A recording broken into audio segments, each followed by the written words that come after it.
Hey guys, and welcome back to My name is ChadChad.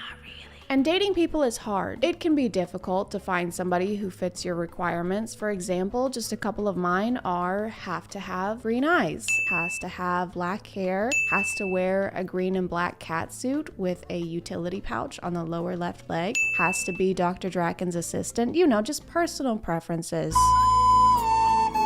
But some people can take it a little too far and their preferences become a little nitpicky and sometimes hypocritical. Something that has the ability to feed people's tendencies to do that is quite often dating apps or dating websites, just because it becomes so easy to write people off just based off of one quick glance at their profile. And we don't want that to happen to us. So in order to use dating apps more effectively, we will be watching this video today that'll just help us understand what to avoid when creating our dating profiles and what guys really don't like to see on there. And assuming this video helps, which I'm sure it will, and you land a couple IRL dates that you need to prepare for, you're in luck, because this video is sponsored by Adam and Eve. This year is actually a monumental birthday for Adam and Eve. They are celebrating 50 years of satisfaction, guaranteed. And you can help them celebrate by using code CHAD and getting 50% off of one item of your choosing. They have a huge selection. There's stuff for yourself, there's stuff for couples, or stuff for more than 2 people. Why limit yourselves? They have free shipping to the US and Canada, some exclusions apply, and 24/7 customer service. Just click the link in my description and use code CHAD to claim your 50% off of one item. Thank you to Adam and Eve for sponsoring today, and let's get back to the video. I found this video on Reddit, so I'm not sure what this guy's name is. The channel is mostly car videos, but the name says Dante, so I'm gonna go with that. Dante and I have some things in common, actually. Well, really only one thing, and it's the reasoning behind why he made this video and why I'm making this video on his video. It makes no sense. It makes no sense. Maybe I can point out the flaws with some of these things. Maybe I can point out the flaws with some of these things. Maybe the women will see this. Maybe the Dante will see this And they'll realize, man, I'm doing something wrong here. and realize, man, I'm doing something wrong here. If I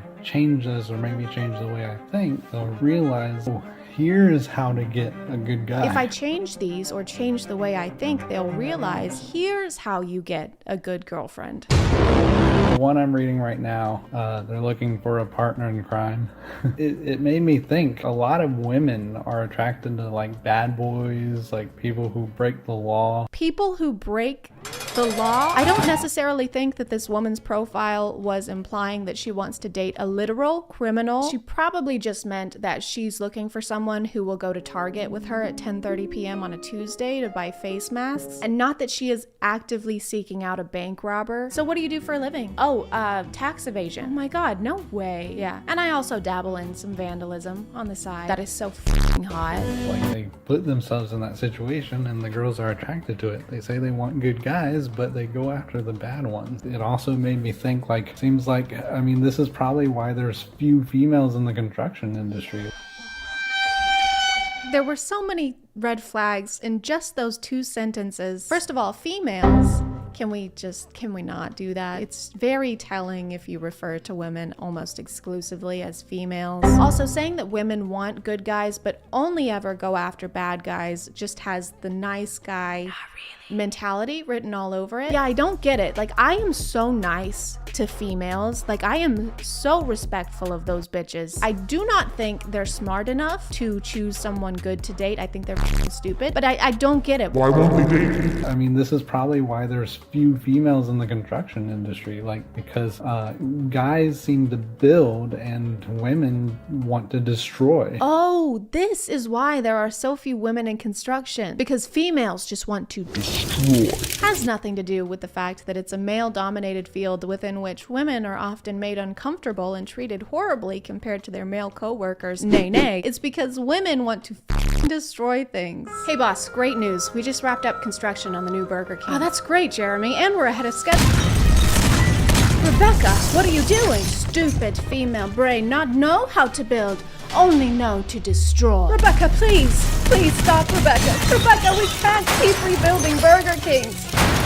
Probably why the typical guy is the one who gets down on one knee, and then at the same time, it's the women who are typically the ones that hand them papers and to say, sign here. Men create and women destroy. They just want to watch the world burn. Jesus, dude. I would say who hurt you, But I think we all know. I am sorry that you had an experience, obviously, where your heart got broken, but lots of people get their heart broken and they don't turn into a misogynist. Another thing on here, there's one question on here.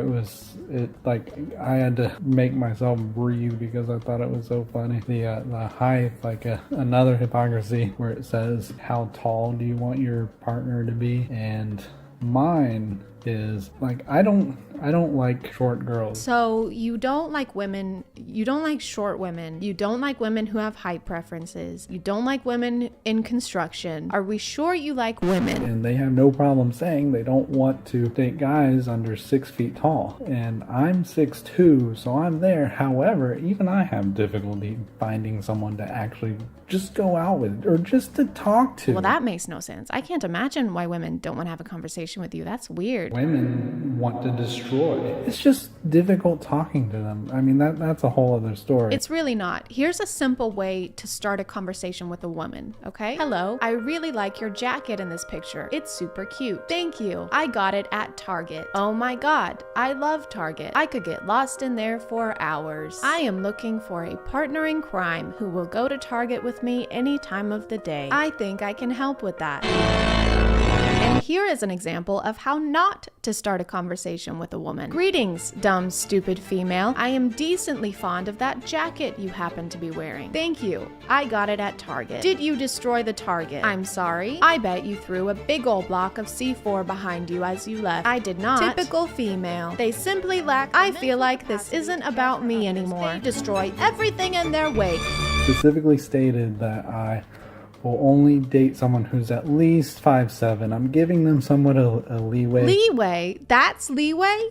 That's leeway. I am 5'7". I don't know if that's considered tall, but I do know that I'm tall enough for my grandma to comment on it every time she sees me and complain whenever I wear heels. The average height for women in the US is 5'4". So you actually also have a tall height preference, which there's nothing wrong with that, unless you just said, in basically the same breath, that you don't like women who have a tall height preference. Most of the ones that I message, and sometimes I even mention that fact, and that they don't respond. And it's like, what's the point? I don't know, Dante. Maybe one of their personal preferences is for guys that don't have rooms missing a third of its walls. The majority of y'all, honestly, y'all are hypocrites. I see a lot of girls who are like 5'4", and you still don't want to, you're looking for someone taller, but you're being a hypocrite about it, but you don't want to date anyone about that's under 6 feet.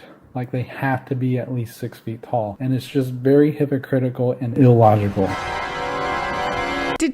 The woman was too stunned to speak. Did you just call women hypocrites for having a tall height preference? Dante, it's the same thing, Dante. And it's just very hypocritical and illogical. And I don't like that. Yeah, and you just said that you don't want to date anyone under 5'6". 5'7" is the minimum. 5'6", you would date somebody 5'6", but that's probably it. 5'6" and under, like, I got no problem dating you, but that's probably all it's gonna be. So 5'6" is not wifey material. Girls are like 5'4", but you don't want to date anyone under 6 feet. That's an 8-inch difference, right? If a woman is 5'4" and wants to date someone who's at least 6 foot, that's an 8-inch difference. You are 6'2", and your height preference is at least 5'7". So that's 1, 2, 3, 4, 5, 6, 7. 7-inch difference in height. So you basically have the same exact height preference that you just gave as an example. And it's just very hypocritical and illogical. The only difference is you are the tall one. It's the same thing, Dante. It's the same fucking thing. I would much rather be with someone who's like half decent but intelligent and thinks for themselves. Well, that doesn't exactly seem accurate. I just want a woman who can think for herself, as long as she agrees with everything I say and thinks exactly like me. I do not like hypocrites. That's my favorite word to use. I love pointing out hypocrites. Hey, me too. More like the silent majority, the ones who don't speak up for themselves, the ones who have trouble with that. So that's kind of like why I'm starting these videos. Oh yes, thank you so much for speaking up on behalf of 6'2" men who don't want to date women that are shorter than 5'7", who think women are assholes, who don't know how to think for themselves and want to destroy the world. Those kinds of people really have trouble making their voices heard. I don't like that. Okay, so that's the end of this video. It is now time to take what we've learned and use it to create the ultimate dating profile to maximize our chances of finding the perfect man. Hello, my name is ChadChad, but not really. And I am seeking a partner who is any height. I have absolutely no preference whatsoever. I am 6'1" and currently work in construction. It was very difficult to teach myself not to go Wreck-It Ralph on every building within a 5-mile radius. But with some perseverance and thinking for myself, I persevered perseveringly. I am extremely intelligent, but not too intelligent. I am logical, and I do not condone crime in any way, and am looking for a partner in strictly legal activities. If I am what you're looking for, please send me correspondence via carrier pigeon, because apparently some of us still reside in the 17th century. Yours, hopefully, ChadChad. I'm gonna call it there, guys. Thank you for subscribing, and if you are still here, thank you so much for watching. I appreciate you clicking on my video out of all the videos that are on here, and I'll see you next time. Okay, bye.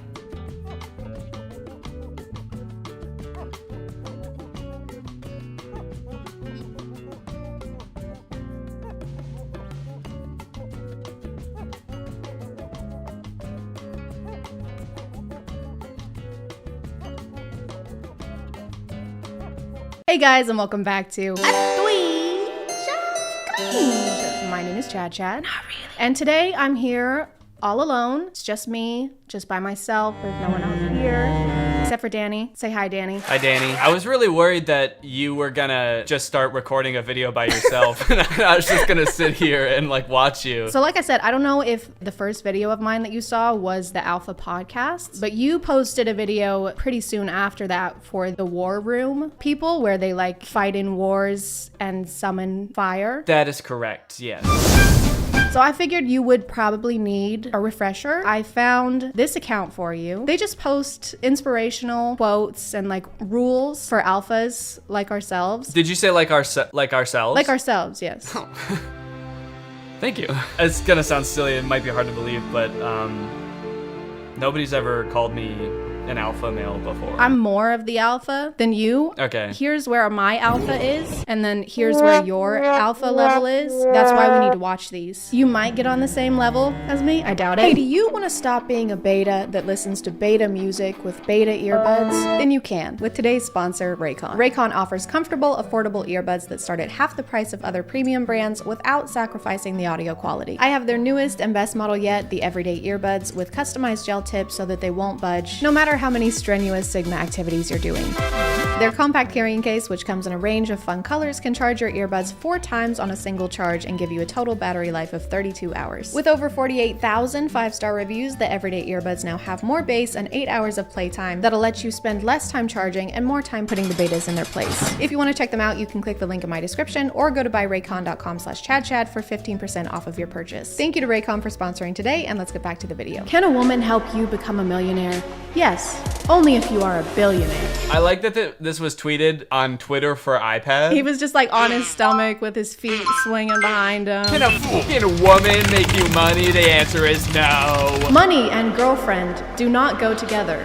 Either you make money or make a girlfriend. Either you make money or you go outside with a shovel, you dig up some dirt and just kind of sculpt it into a female. Just like all night, just bent over the bench with the air dry clay and like the Play-Doh toys where you squeeze it through the top. Just like the hair comes through the holes. Ah, she's beautiful. Listen close, baby girl. I may look like a gentleman, but you don't want to see the beast that lives inside me. I like to think that they have shoot days for these, like dedicated shoot days, and they bring multiple outfit changes, situate their glasses. Listen close, baby girl. I may look like a gentleman, but you don't want to see the beast that lives inside me. A well-dressed man is always better than a shirtless man. And then there's a man becoming shirtless in the background. And that's why I don't take off my shirt during sex. I don't take off my clothes when I shower. Wear my my jorts, and my jandals. And my gen glasses. Why is he standing like that? His posture is like...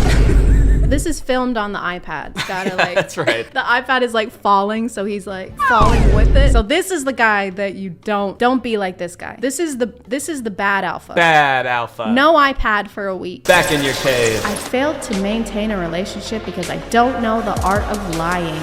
Lying. Lying. I think he should have just tweeted the first line of this tweet. I failed to maintain a relationship. Hey guys, just failed to maintain another relationship. Hey, what's up? My standards. Bye. I was hoping that he was gonna speed up at the end because that would make more sense. My standards. Bye. What? How did you get so fast? You must have bought a lot of crypto. You can flirt with my women. If she flirt back, she is now yours. Just letting you know, you can take my girlfriend away from me in the blink of an eye. If she even speaks a single word to you, take her. That is how ownership works, because you know women you can own them. Mm-hmm. She spent my entire jean outfit budget on other things. She spent all my Johnny on McDonald's. Girl, you are like a coin. Aw, valuable? Nope.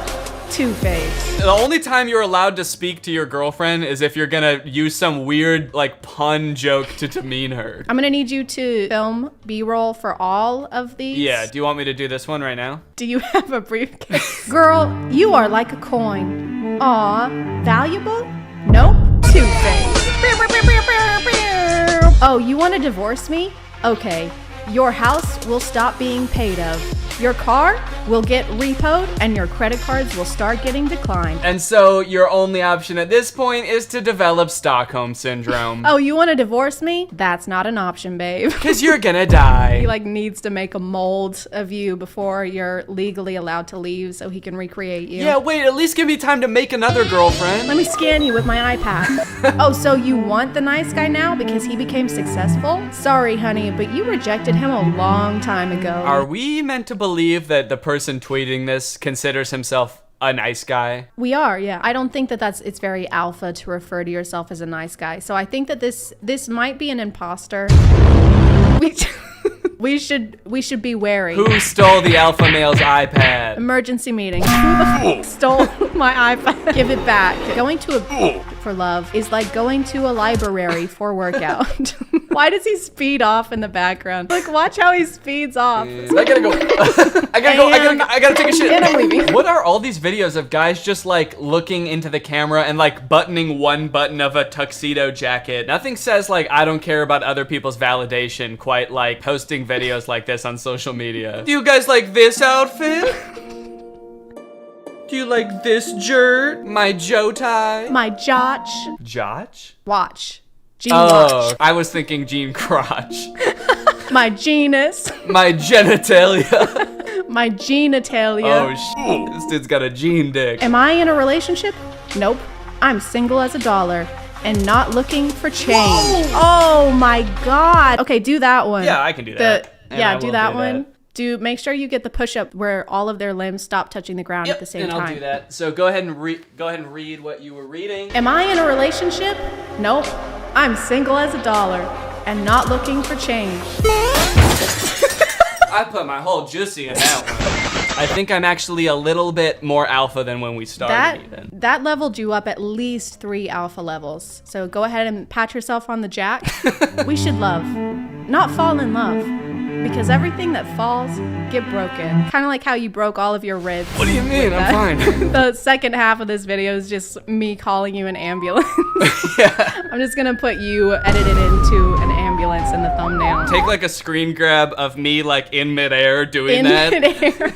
You're straight up and your legs are perpendicular. Anyone can dress like a boy, but it takes balls to dress like man. I've never worn a suit, but that's just because I don't have any balls. Last time I put on a suit, it was one of the hardest experiences of my life. I was cowering in the corner for hours before I had to put it on. We missed the wedding we were going to. Was it your wedding? Yeah, it was my wedding, and I was shitting and pissing. Oh, God. But at least I had the balls to do it. In my mind, that doesn't make you any less of an alpha. I think that you still deserve your level, which is still lower than me. Yeah, don't have to bring that up every every time. But We live in a society where people ignore each other to get others' attention. Most of these make sense, you know, like if your girl talks to somebody else, she legally belongs to them. This one, I'm not really getting what the message is. So this is alpha male trying to come up with some reason why not every girl wants to talk to him. She acts like she doesn't like me because she likes me too much. She told me not to come to her house. We live in a society where people tell other people, I don't know you, stay the fuck away from me. I'm calling the police. Why did you kill my dog? Sometimes even the devil on my shoulder asks, what the f are you doing? Where the f are we? Yeah. Why are you wearing that makeup? What the hell is going on? Did we just kill some people? Like, oh my god. Women always says, the divorce was not my fault. Are you specifically talking about the women that have divorced you? Because in that case, I think I'd agree with them. He's been divorced 18 times. Yeah. They always say, all these women, they're like, oh, it wasn't my fault. And all I did was work 24/7 and I never talked to them. How could it be my fault? I've never spoken to her. The most dangerous creation of any society is the man who has nothing to lose. I don't know. This is starting to sound less fun to me, being an alpha. I don't know if I want to reach peak. Yeah, I'm starting to feel honestly threatened. There was like the one about like, you do not want to know the beast inside me and be careful when I get quiet. And now he's like, hey, just, you know, I'm the most dangerous person in existence. What wisdom would we instill to the public as far as reaching our level of alpha? All right, picture this. All right, we fade in on a black and white video of a man in a tuxedo. He looks absolutely jacked. He's spinning around. Over the video is text that says, I pooped. I farted. I'm so scared. I'm gonna kill somebody. If you're here, you definitely know who Danny is, but go watch his channel, go watch his second channel, go watch his gaming channel, go watch his Jorts channel. If you want to go ahead and send me money, that would be cool too. I'll put Danny's Cash App somewhere on the screen. So send Danny money for the ambulance so that he can fix his arms. And in the meantime, thank you so much for watching. I appreciate you clicking on my video out of all the videos that are on here. And I'll see you next time. Bye.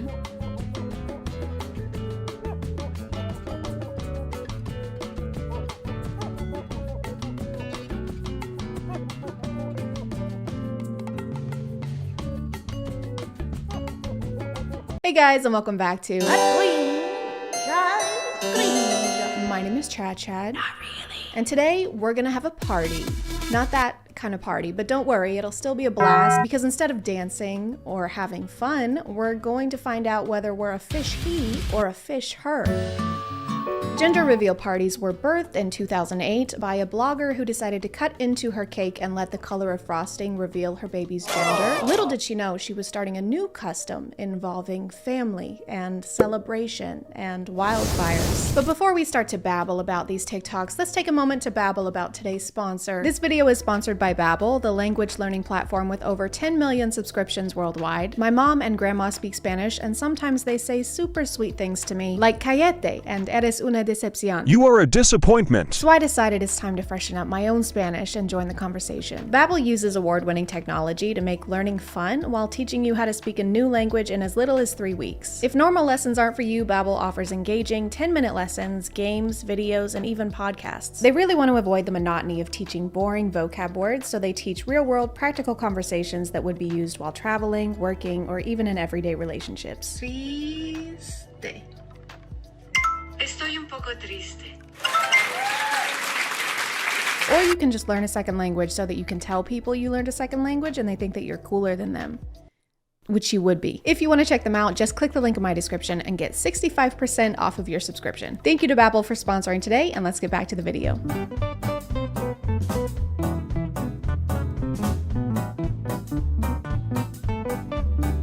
This This is actually the TikTok that inspired me to make this video. It went so viral that literal news outlets started writing about it. I mean, it's just her first thought is to go hug him, and then all of the boys basically body slam her. But they do eventually include her. Like this guy towards the end hands her a phone, like she's a stranger at Disney World. Hey, you don't look busy. Can you take a picture of us? We just found out he's having a baby boy. I know, I'm the mom. I'm the pregnant one. Oh, no way. Wow, it is so nice to meet you. We've met before. Anyway, just make sure it's in portrait mode. Unfortunately, this is not an isolated incident because I found another gender reveal party where the same exact thing happens.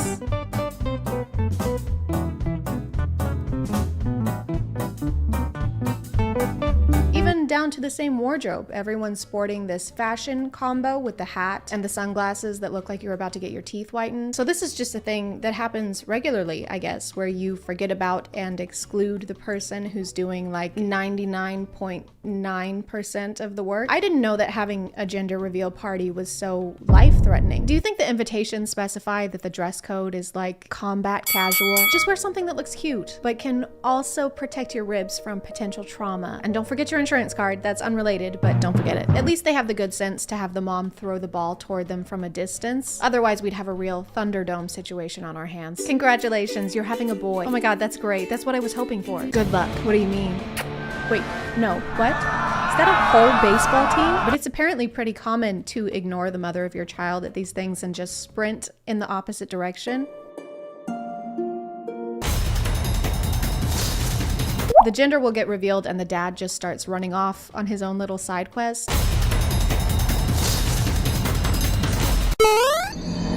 Which there's nothing wrong with. I mean, they're just excited. But sometimes you can see the mom in the background, arms open wide, chasing after him like, wow, I'm so happy. Where are you going? Maybe just a squeeze. This is kind of important.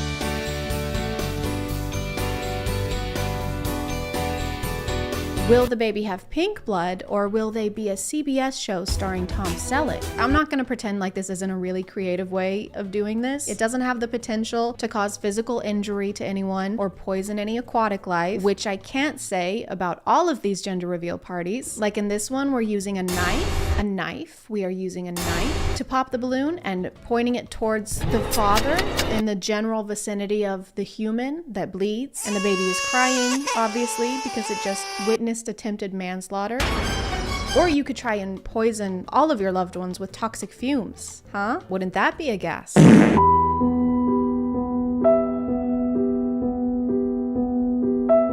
my God, I can't wait to find out what the baby is. Good. Wait, what do you mean?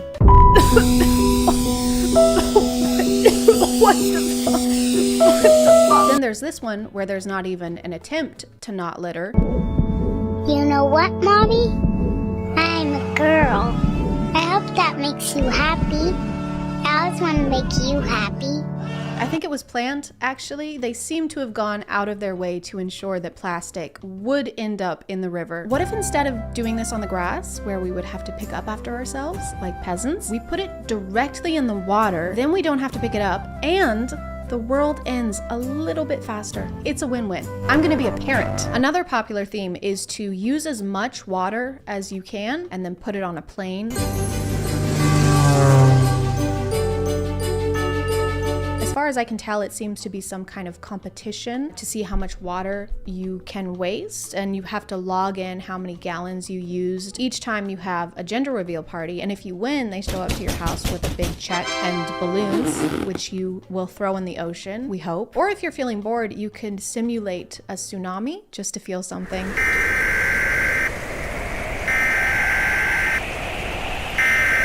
Just make sure you get the cake for a good bargain to make room in the budget for the lifeguard you're gonna need. So what's on the itinerary for the party? Drowning. Cool. Because who needs to conserve water, really, when you think about it? Water's infinite, just like awful movies starring Jared Leto. Some of these are also extremely complicated for no reason.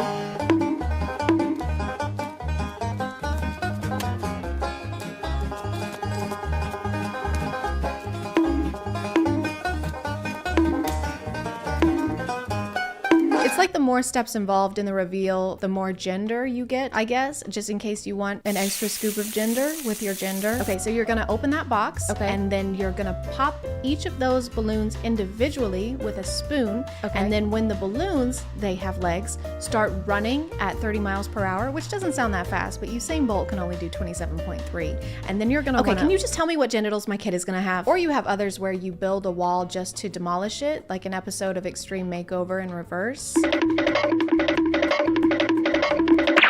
I know this is probably the dad, but I like to think it's a service you can purchase. Like you can hire a guy on Craigslist just for this purpose. He has to email you a resume detailing his experience in breaking walls. From 2009 to 2012, I personally mediated and oversaw a team of one, just myself, having some pretty bad anger issues. Then 2012 to the present, I have been working as an understudy for the Kool-Aid Man. I guess this one isn't really a problem as long as we don't let him volunteer for Habitat for Humanity. You made me a house? Yes, I did. Thank you so much. This means a lot to me. You're so welcome. Why are you putting on a helmet? I'm sorry. My wife's pregnant. What does that have to do with Cannonball? For this next portion, I want to do a comparative study. I'm not going to say anything. I'm just going to show you 2 videos with 2 different outcomes and 2 different reactions and see if you can pick up on the slight difference in response. Are you ready? Put on your science goggles or you might miss it.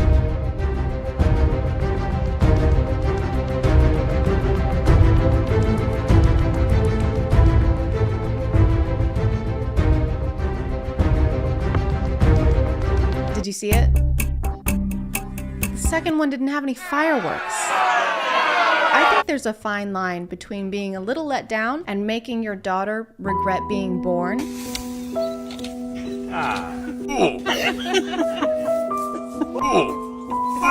Okay, the second and third time, did you really need to go on that long in front of your other children who are girls? I can't believe we have 3 daughters. God, girls are the worst. I hate them. Mommy, why is Dad so upset? Don't worry, honey. He just doesn't like the way that you are. Girls can't play sports. These gender reveal parties can apparently cause not only marital drifts, but also tectonic ones. A family did their gender reveal party at a quarry with 80 pounds of tannerite, which is an explosive powder. When they detonated the explosion, it caused a small earthquake which rocked 2 states, causing lots of damage to nearby houses.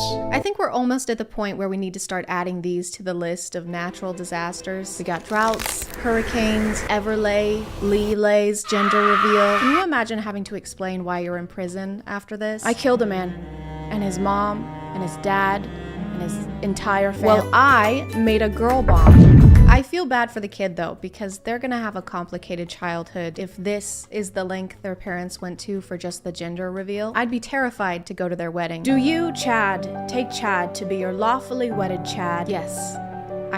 Mom, stop it. Put that down. Thank you. I do. Mom, no. No, stop it. Put that down. Stop. Bad mom. There's so many different ways of doing this without endangering the entire state of New Hampshire. And some people do all of them and just go all out. They have the balloons, plus the fireworks, plus the smoke. Some of them even have their own soundtrack.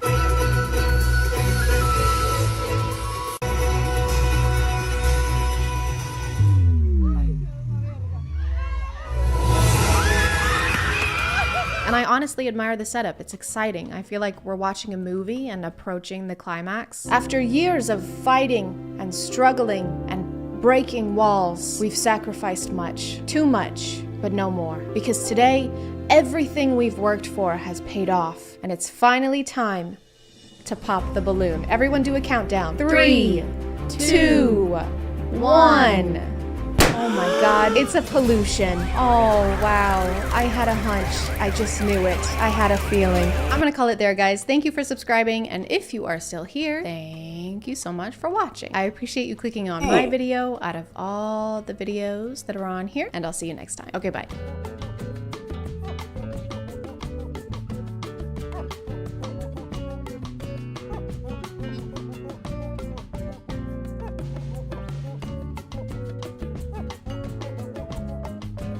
Do you want to help me do the twinge? A twinge of cringe? Basically, you just have to like push every limit of your vocal cords. Nice. Hey guys, and welcome back to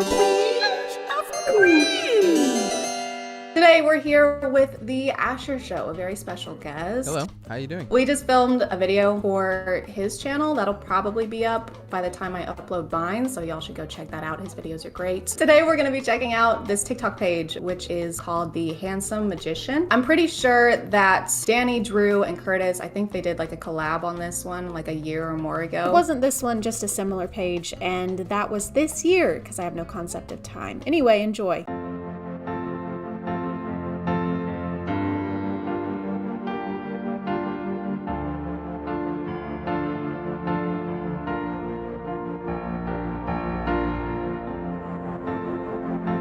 Excuse me? He broke into her house. She's loaded. She's got gold bars and cash stacks upstairs. Who is she? Jeff Bezos' ex-wife? Why is she so rich? No, I think it's because of that body she's got in the attic. It was probably a contract or something. The Handsome Magician. That's the name of this channel? Yeah, The Handsome Magician. So who's the magician? I think he is. I think he's the creator. He's the common denominator in these videos. But his PFP is Mark Zuckerberg. Of course, as it should be.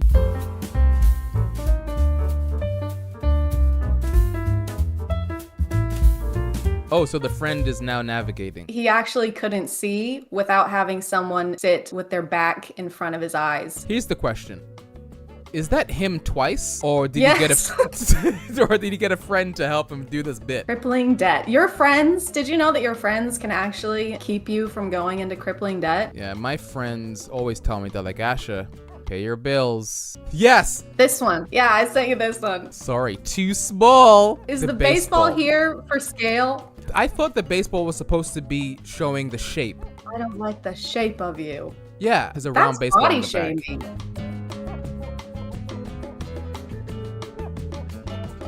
The perfect match is out there. Never give up. Dude, I love this guy. They're always trying to portray some sort of message. Yeah, like it's, I mean, this one isn't green screen.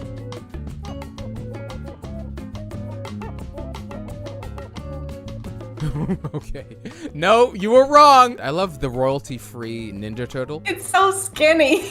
So thin. Like, this guy's been doing Pilates. This is the Ninja Turtle that doesn't like pizza. What's that video game where the couple that's like about to break up and you have to talk to them and you like actually type stuff in? Oh my goodness. I know exactly what you're called? talking about. You knock on the door. Hello, come on in. Yeah, the animation of her face looks exactly like that. Shoot, you're right. Oh, and this is why, okay, so I saw them like last week and I didn't really recognize them. And then I clicked on their page and I saw this one. Oh, they're digging again. But do you see who is doing the digging? No, I can't. Wait, let me enlarge this. It's Danny Gonzalez's head. Is it? Green, like, edited onto this person. Oh my god, this is so meta. Oh, I just realized I was too busy focused on the face. I didn't get the message of this video. If you keep This digging, one is like, don't be greedy. yeah, because then you'll fall into a pit of tigers. Right. Careful what you wish for, Danny Gonzalez. Danny, you're getting too fucking greedy and you need to stop. Get down there with those tigers. Come on, baby, just one little kiss. Forgot that we're voicing these characters. Oh yeah, we gotta voice them. Okay, I'm not in the mood to kiss you tonight. Thanos snap. I am leaving you. Those who lose their tempers lose their loved ones. I don't know anybody who gets this upset over not getting a kiss. Yeah, he's enraged that he turns into a tiger. I'd be mad too if I had to wear sandals like that. Okay, so I did see this one last night. I don't know what this one is. I think it's like a Roadrunner sketch. It is! Oh my god, look at him run. He doesn't even move his arms. Why doesn't he move his arms when he runs? Who runs like this? What's the message here? They wanted to leave it up to interpretation on this one. It's up to the viewer this time. I think it's your turn to figure it out. Yeah, it's time to use your own head for once. Have you ever had anyone comment on your lips? Because I don't think I have.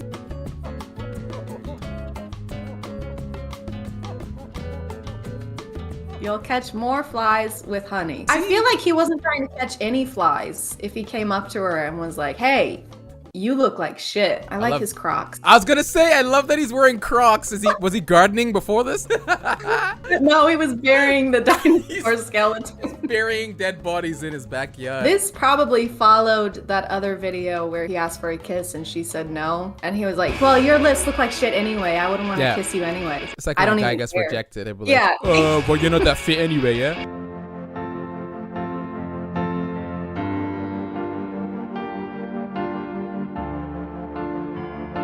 Dude, he literally will edit her death into almost all of He these. loves killing his wife.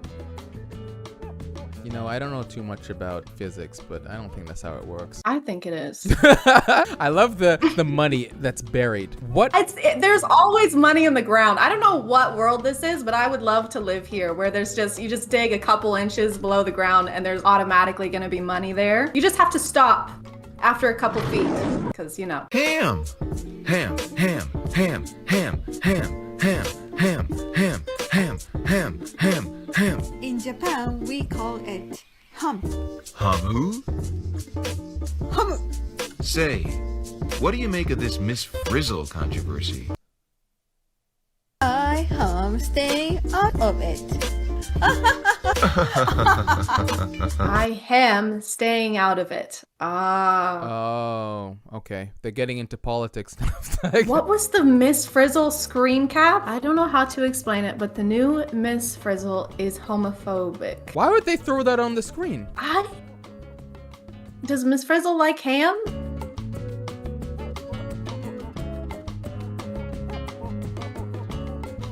Child. This guy has a beard. How is he a child? How do you carry your money around? Do you have a wallet, a purse, or anything, or do you usually carry around burlap sacks with dollar signs on them? Burlap sacks, yeah. I have two, actually.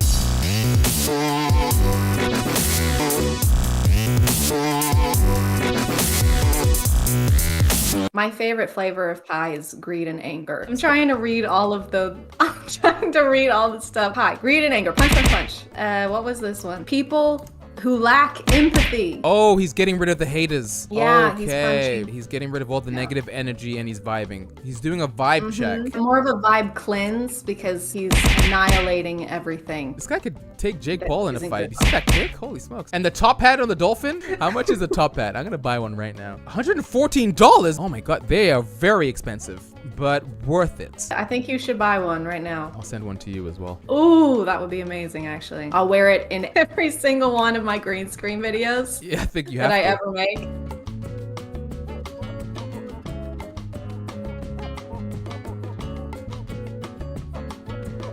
Knowledge is power. Oh. Did he create a coil out of nothing? He manifested a coil, yeah.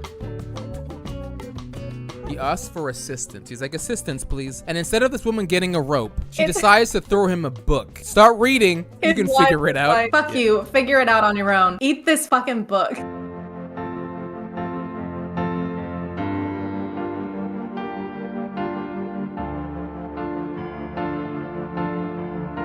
He's drowning. Oh. Huh. He's dying. Also, this looks like a penis. Wait.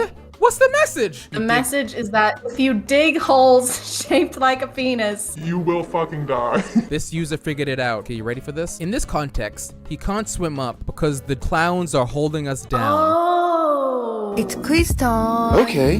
What's this?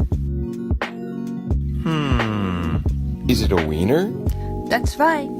In Japan, we call it winner. Huh. I like that they're teaching us things. How to say I do too. wiener in Japanese. Is that Jerry Seinfeld? Yeah, it is. I never sausage little wiener before. Okay.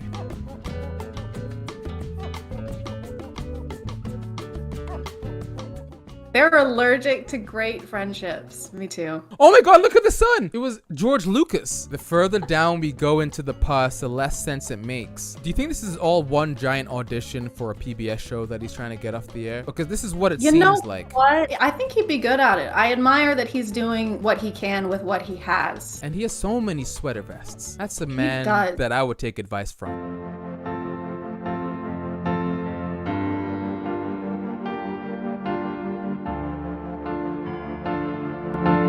I read the Bible and I've never seen any of these words before. I've read the Bible also, and I don't recall him ever saying, letting shit slip or you'll be leaving with a fat lip. Jesus, come on. Profanity, Jesus. Is this him? I feel like this is the man behind this whole TikTok thing. It has to be. This was the guy who played the kid. He was the guy who played the kid. Yeah, I feel like he had a vision to confuse everyone on TikTok, but also give some life lessons. And he was like, Mom, Dad, would you mind doing this for me? I feel like we can go viral. I think you're right. He's Oh the my one God. that's doing the editing on these. Yeah, I knew it. I knew there was something behind this whole story. I think we cracked it, I feel so much honestly. better. I feel so much better because I would have had questions for so I long. appreciate you going on that journey with me. You know, now I'm gonna have to like detox and just read a book or something because my mind is scrambled. Yeah, you're gonna have to purge all the bad energy. Just karate chop and kickbox them. Get them out of there. I'm gonna call it there. Thank you so much for watching. Thank you to the Asher Show for being in my first ever collab. And I will see you guys next time. Okay, bye.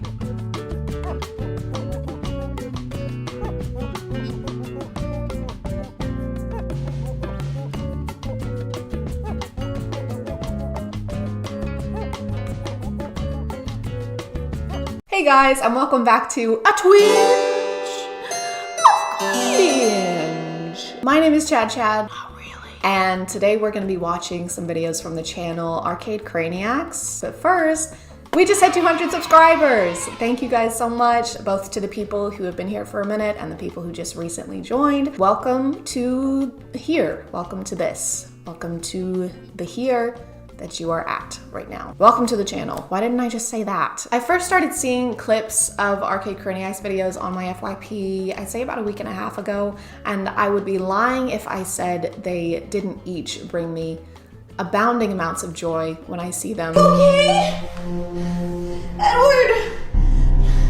Edward, are you okay? What's wrong?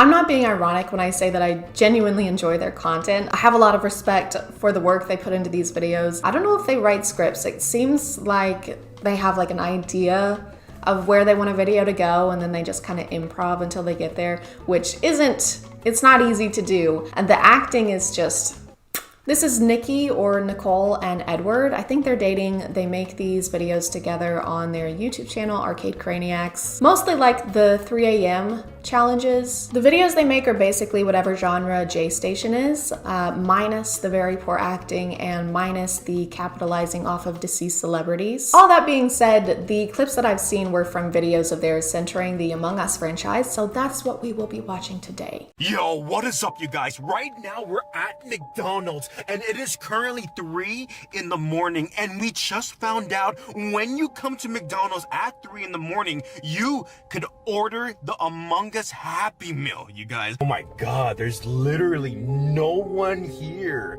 I know. I mean, 3 in the morning, who's really coming to McDonald's? Yeah. You are. And me. After drinking half a bottle of Deep Eddies, trying to forget about how I used to actually buy the Forever 21 t-shirts that said shit like, I heart tacos, or love, or inexplicably just glitter. Freaking way. They actually have it. Dude, no way. No way. Alright, I'm putting my mask on, guys. Did you see how easy that was? Take notes, Amy Woe. This is gonna be creepy. You know how Among Us is. It's freaky, man. If you guys never played Among Us the game, it gets very like demonic. It does sometimes. It does. I played Among Us twice and I rage quit both times because I would watch someone stab a crewmate with my own eyes and report it. I would immediately get voted off, even though I was just a crewmate trying to help my fellow fucking crewmates. So yeah, I guess Among Us is demonic in a sense that the people who play Among Us are demons. Like this video if you're excited, okay? Like this video with your knuckles. You guys, everyone like this video right now, okay? We have to get 30,000 likes. One thing I don't understand about these kinds of videos is how they repeat the same thing over and over because they want the kids to remember a certain point. But kids remember everything. If anything, it should be reversed. Like, I need that when I'm watching YouTube videos. Okay, people, so next we're going to apply blush. So to apply your blush, you're gonna take your ZRXQCC blush brush and you're just going to tap in your blush and then you're going to dab, stop. You're gonna dab on the blush wherever you want blush and then you're just gonna brush on the blush with your blush brush, okay? 2, 1. Ew! What? What the heck? What? Dude, I can't do that. I'm not gonna eat that. What? What is that? And there's like no fries even in there. Ew! Look at this. Ew. That's disgusting. They should have given you at least 3 more fries. What's it smell like? I think it's blood. What? Why did he say it like that? Why did he say a blood? I think it's a blood. Roger, you're bleeding. No, Steve, it's a blood. It's a blood. A single blood. Don't worry. Roger. Yes, Steve. Roger, you've been shot. Yes, I have. I have, Steve, yes. This is not an Among Us toy. What is it? What the heck?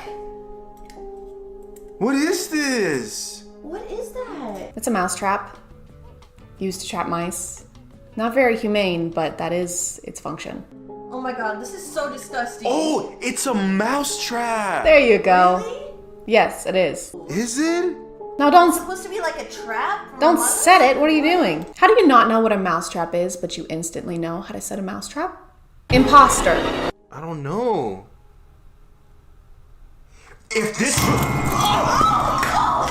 I told you. Oh my god! I told you not to do it. That actually snapped down on his finger. I admire the dedication in this. Really close on you?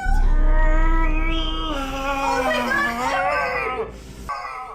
Oh my god! If you just throw that out there, I don't admire that as much. You guys, like the video right now if you're excited to see what else is in here, man. This is nasty. This is horrible! Like the video, guys. 3, 2, 1.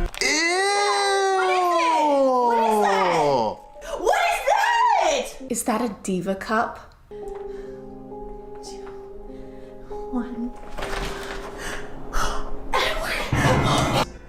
That doesn't make any sense. Or do you think they delivered it maybe? Maybe they like forgot to put it in the box and deliver it to our door. But we didn't tell them our address. That's the least realistic thing you've said in this video. You think a McDonald's employee realized that they forgot to put your toy in the Happy Meal and then personally delivered it to you when they won't even clean the ice cream machine so you can have a cone every once in a while. Not to mention, if the employee somehow found your address, I don't think it's the imposter you need to be worried about. Ooh, it smells sour like funky. Really? Oh my god, what is it? It's pee. What? It's pee. Are you serious? It's pee. Oh my god. And I have, Oh my god. No. and I have pee in my mouth No. now. Oh my god. That thing has to be possessed. There's no way. I literally put him right there. I guess you could say it's kind of... Stop. Do not Please say do it. not say it. Sus. You I swear to God, I hate you right? so much. I legitimately want to see what happens next, so here we go. Scary, cutting open haunted Among Us imposter at 3 a.m. What's inside haunted doll? What? That's what I mean, you guys. What? He's doing it. Look. That's what I mean, you guys. Oh my god. What's he doing? Sitting on the couch? Everyone knows that's one of the signs. Temperature dropping, ghost writing, and sitting on the couch. Wait. Wait, what is that? There's something in here, dude. Let me see.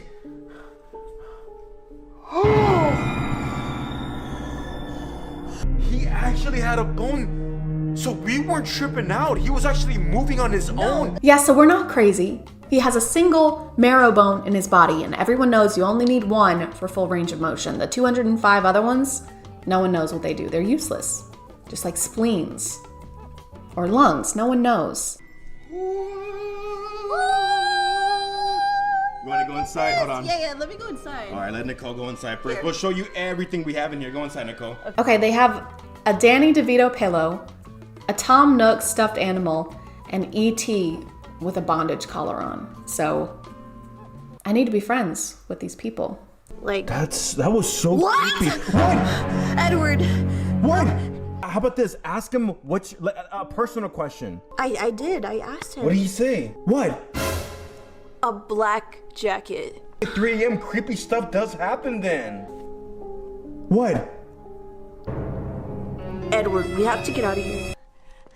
Oh my god! I love how the scary music is playing in the background and their lives are being threatened and everyone else in the lobby is just waiting for the round to start. What am I wearing? Eat my ass. Easy. a black jacket.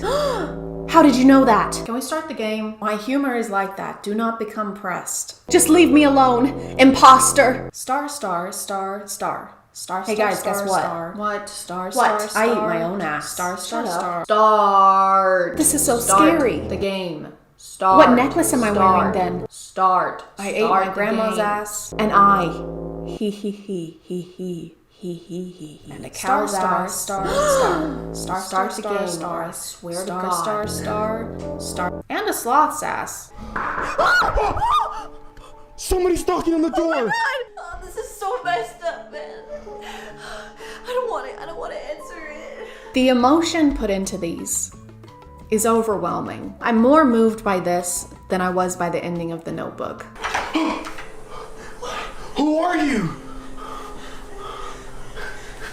Who are you, dude?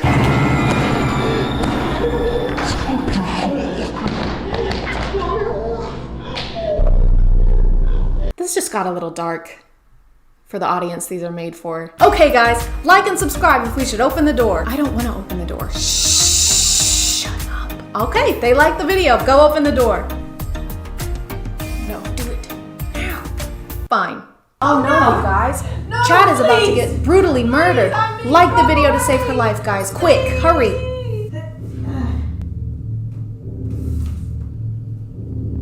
Oh wow, guys. She's done for. I guess you didn't like the video enough. I guess it's kind of all your fault. Anyway, guys, like and subscribe to see part 2 where I customize ChadChad's casket with Among Us characters. I'm gonna call it there, guys. Again, thank you for subscribing, and if you are still here, thank you so much for watching. I appreciate you clicking on my video out of all the videos that are on here, and I'll see you next time. Okay, bye.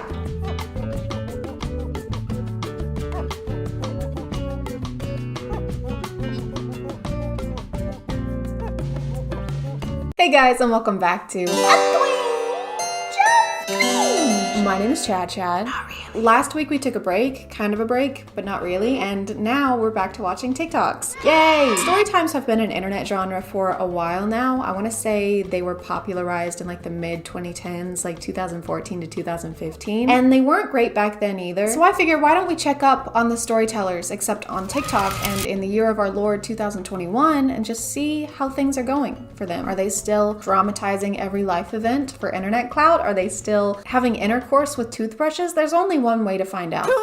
And unfortunately, it's by watching more stinky TikToks. And they are stinky, very stinky, which is why it's so good that this video is sponsored by Scentbird. Summer is over, and while the leaves are starting to change, it's also time to change your signature scent. I like a lighter scent in the warm weather just because I don't want anything too overwhelming. But when it starts to get colder, I want something that goes along better with sweaters and platform Doc Martens, because that is the extent of my fall wardrobe. I know, I'm very original. I struggle with buying things, even clothes, without being sure that I'm going to absolutely love it. So if you're anything like me, Scentbird could be the perfect solution for trying out top designer scents without having to commit to the price of a full-size bottle. They're a flexible monthly subscription, so you can find the perfect fragrance for the next season change with over 600 brands to shop from. If you aren't sure where to start, Scentbird offers a quick quiz that'll help you choose a scent based on your preferences and your past purchases. Like I said, though, it is flexible, so if you want to skip a month, you can with no penalties or anything. This month, Scentbird sent me 3 fragrances. They all smell amazing and sent me into like a fall hyperdrive, but this one is my absolute favorite. I've worn it every single day since I got it, even when I'm just gonna be at home, because it smells that good. This one is called Rebecca Minkoff Blush. I'm not sure how to describe it, but this one just smells clean. This one is called Power Suit, and it's stronger than this one, but at first scent, you can pick up on the coconut and sandalwood mix, and then at the end, you can pick up on the floral and the fruit, so it's kind of a spicy sweet. This last one reminds me of Morning Time. It's called Exhale, and it's got jasmine and rose water that's got a really fresh scent, so kind of like a colder morning after it just rained. You can choose from fragrances like these, including a lot of unisex options each month for just $16. You get a 30-day supply in each container, and you can upgrade it to get 2 or 3 products per month if that's your preference. But with my code, you can get your first month for only $11. Just use the code CHAD to claim it. Scentbird is also now available in Canada, so don't miss out and use code CHAD to claim your first first month with 30% off. Thank you so much to Scentbird for sponsoring today, and let's get back to the video. November last year, I gave birth to our first baby. It's the first in my family and the sixth in my husband's family. Firstly, if you're not aware, a lot of TikTok story times are basically just substitutes for music or voiceovers now. I'm not sure what visual I want while you're telling me a story about how your boyfriend's mother's grandfather's sister's ex-boyfriend's son cheated on you, but I don't think watching slime makers have a very poor grasp on color theory is one of them. We told my mother-in-law we were having a boy, but she was still convinced it was a girl. She told the whole side of the family that it was a girl. I wanted a healthy baby. I didn't give a damn about the sex. What was that noise? It sounded like somebody getting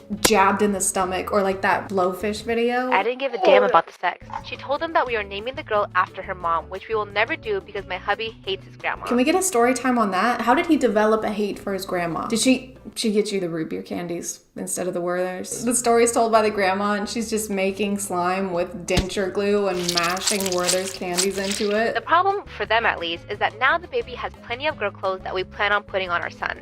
Specifically for his family video calls and for pictures with them. She said we have to stop being childish. She just thought my belly shape was more like a girl than for a boy. How can you tell that from the outside of a pregnant belly? Actually, you know what? I would prefer if it was that way, because then we could do away with wildfires. I mean, gender reveal parties. All right, everyone ready? Okay. 5, 4, 3, 2, 1. Oh my God, it's Smokey the Bear. Oh, congratulations. I knew it was gonna be a Smokey Bear. Oh. Story time on how my mom tried to convince me to have a threesome with her. Story time on how my mom should be in prison. So after I got out of work, I met my mom and we went lingerie shopping. That's what she specifically wanted to get. So we were at the store and the first thing she said was, let's get matching sets, which was weird coming from my mom. Yeah. Yes, it was weird. I'm glad we can agree on that. But I said, fine, come back for part 2. I'm not sure what's worse, the fact that you agreed to get matching sets of lingerie with your mom, or that you didn't use the 3-minute option. If you drag something out into 3, 4, 51 parts, I won't watch it, okay? You don't deserve my eyes. Except for now, because I am gonna have to watch this for content, but still, fuck you. So I had to find another slime channel because I was scrolling for years on the other one and couldn't find the second part. I just want to take back anything negative I might have said about the last person slime, because this is... What is this? Like I said, it was really awkward coming from my mom because I've always been close with my mom, but never that close. I like how they're trying to explain that this was weird because they weren't that close with their mom and not because it was, you know, their f***ing mom. My mom called me downstairs 10 minutes after. She said, so you know there was a reason why I wanted to buy matching sets with you. And let's call her boyfriend Brian. She said, well, Brian gave me a really good idea. And then she said these words. Let's have a threesome. Okay guys, I feel like I should repeat what's probably in the title of this video somehow. People make these up for clout, so the chances of this being something that actually happened are at like 2.5% if we're being generous. I just don't want some people in the comments to try and explain to me that these aren't real. I know I just have a stupid, poopy woman brain, but I do know when I sit here and poke holes in the plot lines of these, it's not because I think they're real. It's because if I sat here and just told you that these aren't real over and over again, I don't think it would be that interesting of a video. My mom tried to convince me. That's not real. And we went lingerie shopping. This is a fake story. Let's have a threesome. This never happened. I was speechless. And she said, I know it sounds crazy now. Stop adding things to the slime. It is unusable at this point. This slime single-handedly caused global warming. They don't use acid anymore. They just fill a vat with this stuff and it gives people superpowers. It made the Teenage Mutant Slimy Turtles slimy man. And then Brian jumped in and said, it's not an actual threesome. What we really want is for you to watch us, but we want you to wear your mom's same lingerie. Oh, thank God. I thought it was gonna be something creepy. They tell their mom no and that it's weird, and the mom goes, you know what? Now that you said something, this is really weird. And then they break up with Brian. Thank God, because he seemed to be a pretty bad influence. Okay, on to the next one. Lucifer was a baby born in 2020 and most of his life seemed normal, except one thing which was unexplainable. Every time Lucifer's dad came near him, he would immediately start crying. It might be because you named him Lucifer, like the synonym for Satan. I like how a lot of these TikToks have to have something flashing on the screen or in the caption, like 100% real, true story, this actually happened. Like, okay, I maybe would have believed you, but now it just feels like you're a salesman trying to sell me a car that used to be owned by a 17-year-old boy. Never been in a single accident. One accident minus one is how many accidents this one has had. That dent is from cleaning the car too hard, if you can believe it. Did I mention it's never been in any accidents? At first, no one thought much of it until it continued every single day. And the craziest part is that Lucifer loved being around his mom. The doctors ran multiple tests on Lucifer but couldn't quite find the problem. Until this particular doctor stepped up and decided to run tests on Lucifer's dad instead. And it's what he found next that will leave you speechless. Hit the plus for part 2. Oh my god, that's so weird. Better watch part 2 to figure out what happened. Oh wait, there is no part 2. It doesn't exist. I didn't think it was possible for me to be more disappointed, but here we are. Based on the way a lot of these videos go, I'm going to assume that the dad wasn't actually his dad and was really a serial killer who used the face machine from Mission Impossible to steal his identity, okay? And then when they went to the doctor and ran blood tests, they realized that it wasn't actually the baby's father. And then Tom Cruise emerges from the skin suit and turns into a mummy, starts a war of worlds on top of a gun. I don't know, I didn't see any of the movies. This is why you should always keep your phone charged. A girl named Marissa came home from school at around 3 p.m. She walked in the door and told her mom that some random number kept calling her all day. Her mom told her the person may have the wrong number and just to ignore it. Marissa said okay and begins to do her homework. A couple hours later, she receives a phone call from the same number. Marissa answers it this time and says, "Hello?" The man then says, "We finally found you. Don't worry, Bunny."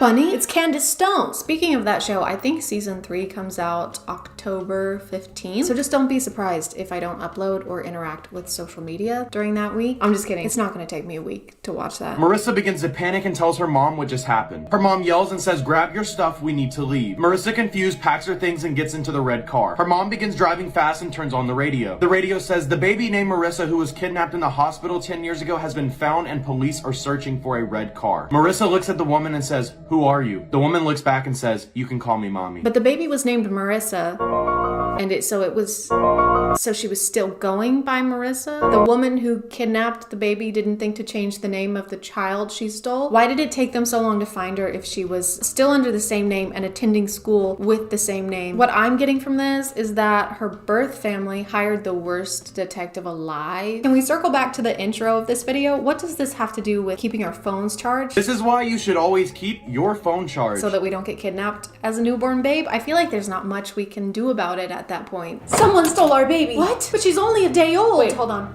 Hello? Goo goo gaga, goo goo ga. Oh, Goo thank goo God. goo. Gaga, goo goo goo gaga. Okay, she said they were in a red car heading eastbound on 23rd Street. Oh my Goo God. gaga. Gaga goo. Of course. What did she say? She also says BYOB. Huh? Bring your own boob. She's starving. I think that's gonna do it for today, guys. Not because I'm out of TikTok story times, because they never end, but because it is 4 a.m. I've heard sleep is good for you, so I think I'm gonna try that out. Thank you for subscribing, and if you are still here, thank you so much for watching. I appreciate you clicking on my video out of all the videos that are on here, and I'll see you next time. Okay, bye.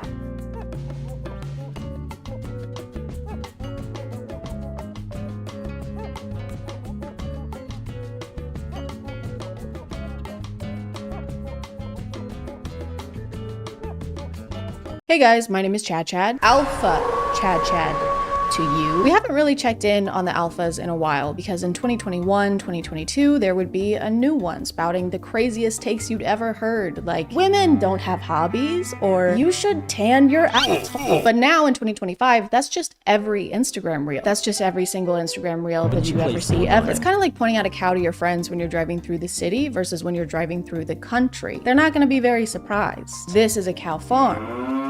There's gonna be cows outside. But recently I found 2 alphas that are so fascinating to me that I have to point them out to you, no matter where we're driving. If you watch reels for over an hour every day, don't do that. So do I. Then you've maybe seen this guy before. His favorite whiskey, Johnny Walker. What do I do at duty free? Fucking Johnny Walker. That night, sipping the fucking Johnny Walker in the war room by myself with him, chilling. Luke Belmar is a biohacking, crypto trading, e-commerce-ing, alpha finance bro millionaire. Give me a $10 million contract every 4 months. That's you know? By the way, I didn't realize what biohacking was until a few days ago. Apparently, it just means changing your diet and routine to try and improve your life. That's obviously a simplified definition, but based on the term they've been using, I thought it was a lot more serious than that. Biohacking is your ability to reverse engineer life. Bio means life. Hacking through it is your ability to figure out the most optimal ways to experience life. So it kind of seems like they've just alpha-fied taking care of themselves. Hey bro, you want to film a podcast episode real quick? Because we need to convince ourselves we're doing something fiscally profitable in order to sincerely talk to each other. Sorry dude, I can't. I'm biohacking. Bro, what? You're biohacking? That's crazy, dude. That's impressive, for real. Yeah, thanks. I know. I'll let you get back to it, okay? You focus up, all right? I'll talk to you later. Okay, see you, bro.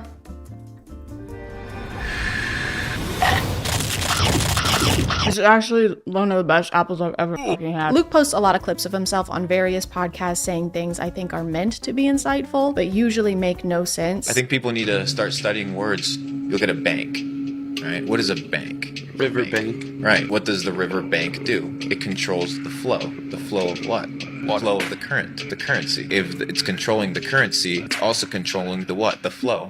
The flow of what? The cash flow. He's always talking about his success and how much money he has, so he posts a lot of advice to people wanting to become more like him. Wealthy, cool, charismatic. Because those streams were very helpful. Because And a lot of his videos are him explaining how we can start making money just like him. So let's go ahead and dive in. That's foreshadowing for later in the video. It'll make sense later. We'll get to that.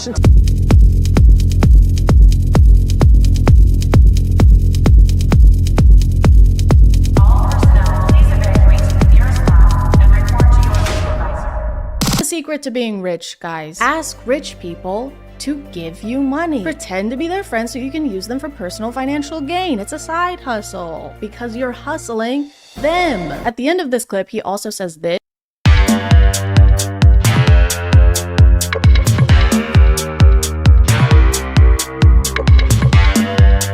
Somehow even worse advice. If you guys want to make money, literally just make money. Print it yourself in your garage. It's all about positioning yourself into prison. Don't worry though, this is not the only groundbreaking advice he has for making money. when was the last time you sat down with a blank piece of paper and just like brainstormed? Ever heard of that? Yes, I'm pretty sure they have heard of that. He has so many people listening to him right now. They're hanging on every word he says. And he uses that opportunity to ask if they've ever heard of journaling. I got a problem at the top. Give me 100 solutions for that problem. Oh, I don't know what chill the fuck out. What is going to happen? Relax, G. This isn't going to help anyone become rich alpha bros. So I feel like he must have some kind of other motivation for trying to get them to use paper. Like maybe he secretly works at Dunder Mifflin. When's the last time you took a piece of paper and just appreciated it? When's the last time you ordered 80 boxes of 8x10 in ultra white, tipping your salesman 40%? Ever heard of it? Ever heard of that? Have you ever heard of that? Have you? And while we're at it, have you ever heard of today's sponsor? This video is sponsored by Midas Merge. Midas Merge is a free to download mobile game that you can play on your phone even if you don't have Wi-Fi. You could play it on a flight, you could play it in the woods, or in a basement with really thick walls. In Midas Merge, you team up with King Midas and Queen Leah after the evil goddess Nyx casts her shadow over the Gardens of Gold. How could she do this? She's so evil. And also, she's hot. Oh no, I hope she doesn't cast her shadow on me. It's up to us to save the Gardens of Gold and restore them to their shining glory by merging items. Merging these sunbursts will brighten the garden and also free these little creatures from the cages that Nyx has been putting them in. Stop it, Nyx! Put me in a cage instead! You can even merge these cute little creatures and evolve them into higher levels, aka into cooler looking creatures. The more of these creatures you have, the faster you'll be able to save the Gardens of Gold from the evil goddess of night, who keeps calling me sweetie and also kitten. So we're basically a thing now. If you want to check out Midas Merge, just click the link in the description or use the QR code here, and if you're one of the first 100 people to use my link, you'll get this level 2 turtle named after me. You'll get your very own ChadChad turtle that looks just like me. Just kidding, it doesn't. That would be scary. Thank you to Midas Merge for sponsoring, and let's get back to the video. These haven't really been helpful so far, so let's watch this one, literally called Luke Belmar's Steps to Be Rich. This has got to be what we're looking for. 1. Go get spring water. Don't drink Dasani purified water. It's gonna fuck you up. Water is gonna fuck me up. 2. Once you have a little bit of money, start eating super clean, super organic.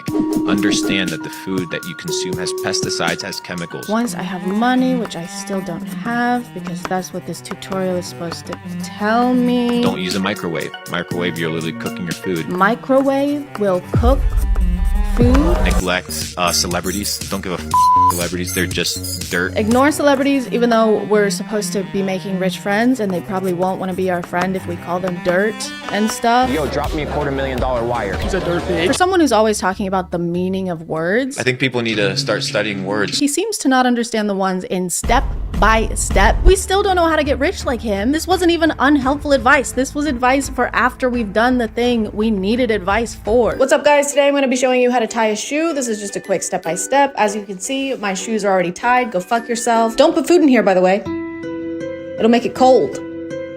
Be careful. Is that Chris Hemsworth? Oi, it's me, Chris Hemsworth. Get the fuck out of here, Chris. I'm gonna beat you up. You're gonna be so Thor tomorrow. I think one of the funniest things about Luke, though, is that he is completely obsessed with the Taint brothers. You know, the convicted human traffickers. You know, some of the worst people on the planet, some of the worst people alive right now. He talks about Andrew's brother Tristan so frequently and with so much excitement that it's like he's a freshman in high school, getting to hang out with the mean, popular seniors. Tristan Tate got us lit on Blue Label, Johnny Walker, $250 cigars, $500 cigars, right? What an experience. So we're gonna go hang out with them today again. Dude, the guy did a 5-day fast. First thing how he breaks his fast, cigars and whiskey. And still outruns us. What a G, bro. Dude, this guy starved himself, spent $1,000 on consumable goods, and still trafficked women right after. That guy is sick, dude. In the head, he's fucked up. Your favorite car, bro? The red one, the Aston Martin.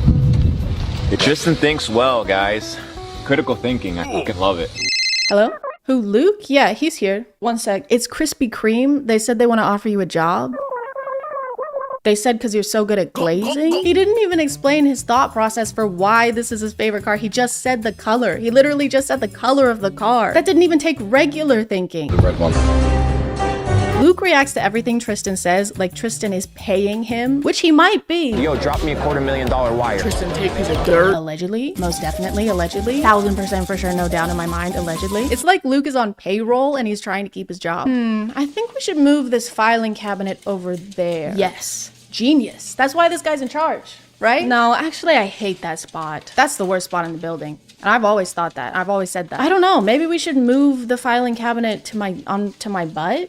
But then it'll be in the way. How will I kiss it? Your butt. How will I hold it and kiss it and make out with it then? It's so crazy whenever people talk about the Taints like they're literal gods because again, they're convicted human traffickers. And second, the least alpha thing you can do is look up to a man. Like, why are you looking up?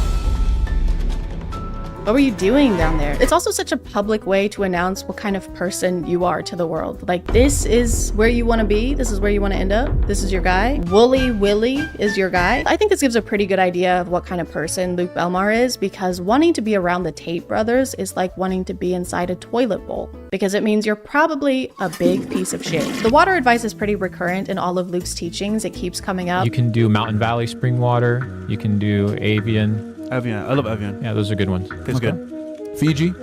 No. He refuses to drink any regular water. It has to be specifically approved brands of bottled water. And he tends to project this mindset onto others around him. Today I went to the dentist and she's like, can you rinse out your mouth? And I'm like, I'm not rinsing out my mouth with this tap water. Even the monkey knows, natural spring water, none of this tap water bullshit, bro. The monkey was drinking the water though. It seemed like it was having a good time until you approached it with the gentleness of a thwomp. See, even monkeys know water is bad. I feel like once again he was inspired by the Taint brothers and Andrew always talking about bottles of water. I mean bottle of water. Bottles of water. Bottles of wattles. Bottle of water. Bottle. I don't know when or why this mindset started, but maybe this clip has something to do with it. Hey, your little 13-year-old daughter has acne. Let's put her on birth control to regulate her emotions. And now you put 100 million women in the United States on birth control. It goes to your urine. That estrogen goes into the water. So now you have all these feminized men drinking this tap water. I guess this explains his and his fellow alphas' fear of water, because the mark of a true alpha is being scared of the basis of pretty much all life. We're not scared of anything. We're all really tough. Except for 71% of the planet. Luke also has a tendency to make up numbers, which isn't a great characteristic to have as a finance expert. Now you have 100 million women urinating highly estrogenated urine. Where did 100 million come from? I love making up numbers based on nothing. I like my statistics how I like my hemorrhoids. Extracted from my ass. People who typically use birth control are in the age range of like 15 to 45. It's different for everybody. That age range in the US is only 66 women. 66 million. Not just, there's actually 66 women in the US, and I'm one of them. I'm the best one. And of that number, only about 15% use the pill. So that's less than 10 million. Where did all those extra millions come from? I thought this guy was supposed to know all about millions. I've been able to capitalize on this digital gold rush. Been able to generate millions of dollars. Sure hope this isn't the same math he's using to calculate his net worth. So overall, with assets and investments, I'm probably worth around 20 million. Nice. What about liquid? Where? It's actually totally fine that we haven't learned anything of value yet from these videos because Luke has an online course that he sells. Now I can tell you, as a matter of fact, that there's people your age making an absolute fucking killing online, whether it's through e-commerce, drop shipping, crypto. He has an online course that makes him most, if not all of his income. What? Bones, what is happening? Who could have seen this happening? Why didn't you warn us, Bones? It's technically not just courses he's selling. It's actually a club where you get exclusive opportunities to connect with fellow entrepreneurs, which is something you can do on Instagram. All you have to do is comment the words Capital Club, and I'll send you a private link so that you can tune into this private event. Do you guys think it's private? Sorry guys, I just didn't catch if it was private or not. Could you guys let me know if it was private or not? Here are some examples of the exclusive connections you can make after giving Luke and his entourage up to $15,000. What do you guys do? Full-time trading. Full-time trading? Yeah. What markets? Forex and commodities. Where's my commodity? All right, there you go. Connect. All right, doesn't matter. Connect. Connect. Doesn't matter. Connect. Connect. You'll also receive priceless mentoring like this. Are you going to the gym every day? No, you're not. Are you sleeping well? No, you're not. I see eye bags under your eyes. So what you need to... Bro, look at me. Look at me. First of all. Good thing this is inspirational, right? Otherwise, it would just seem like he's making fun of this person's appearance. I see eye bags under your eyes. Do you work out? Don't answer. I know you don't. Do you wash your face? No. Your pores are like craters. What am I looking at? I can't tell if I'm looking at skin or the surface of the moon. Look at me. Look at me. Look at me. I slept with your mom. Okay? Now that we've mastered the financial aspect of alphafication, Give me a $10 million contract. let's move on to the physical one by learning from our next alpha, Ashton Hall. He can run very, very fast for undisclosed distances. He can dive into water. He can dive his face into water. Ashton Hall is a daily routine influencer who shows himself throughout the day as he gets ready to go places and then does things at those places.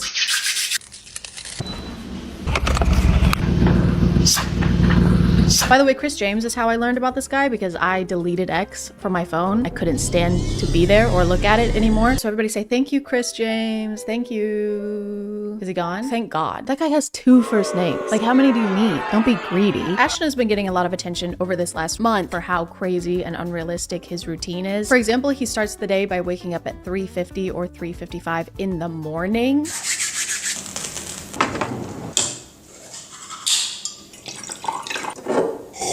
And there's really no reason to do that. The sun's not out, so you can't see anything. Businesses aren't open, so you can't go anywhere. The worms aren't even awake, so he can't even get one of those even. I'm a little biased though, because I hate early risers. I don't mean I hate rising early. I mean I hate people who rise early. The people that I know who wake up absurdly early in the morning only do it so they can tell me about it. Obviously, if your schedule demands it, that's different, but I hate when people act like waking up early is a productive achievement in and of itself. You're just waking up at a different time. That doesn't mean that it's a better time, especially if you're like Ashton Hall and went to bed at 7 p.m.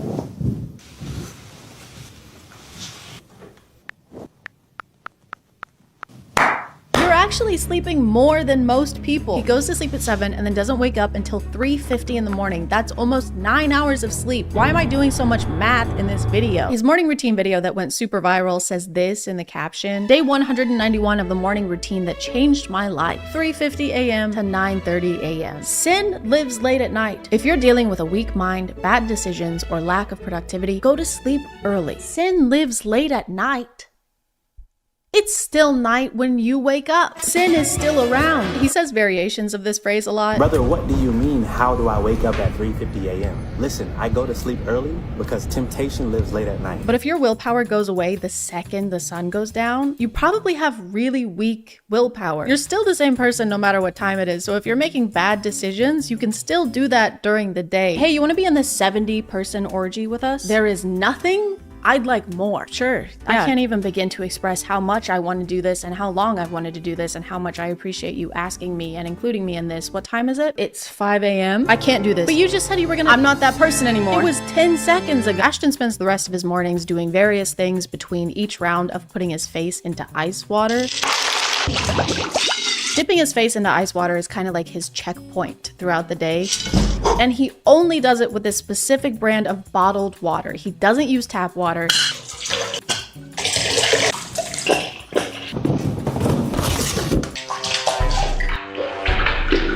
He doesn't even use tap water to rinse his mouth after brushing his teeth. Luke Belmar is beaming. I'm not rinsing out my mouth with this tap water. He's smiling with his teeth that are untainted by regular plain water. The only taint in his mouth is Tristan's. Sometimes Ashton will show himself doing his skincare and hair care routine.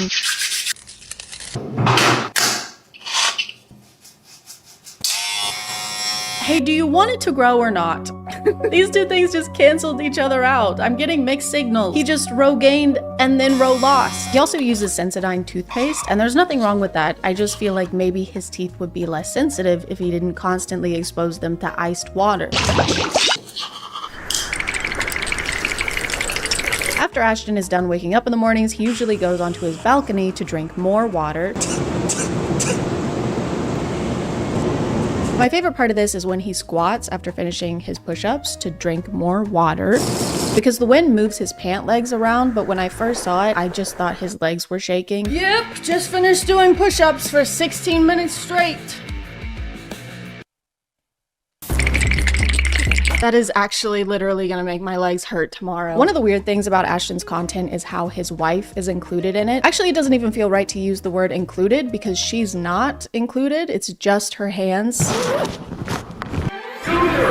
She doesn't have a name or a face. She's literally just a pair of hands. Usually when other people show up in his videos, they're actually shown.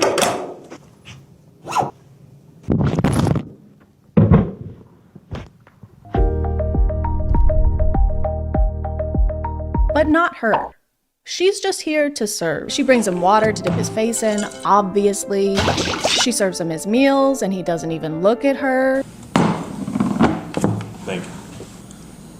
Why does he need someone to bring him food anyway? He's been awake for 5 hours at this point and he couldn't find time to scramble an egg. He could have just done it here when he stood in place for 4 minutes straight.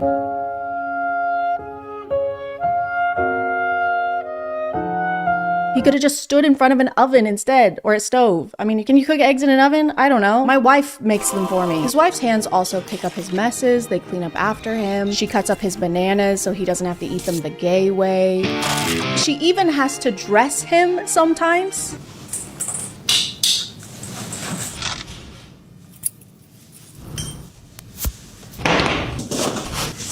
Thank you.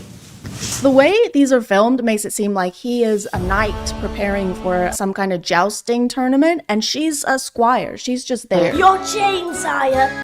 I am but a lowly street urchin, and it is my greatest honor to place this adornment upon your regal nape.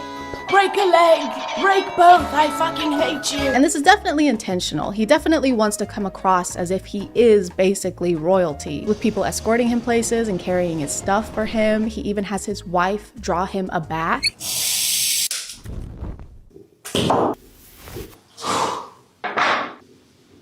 Hey.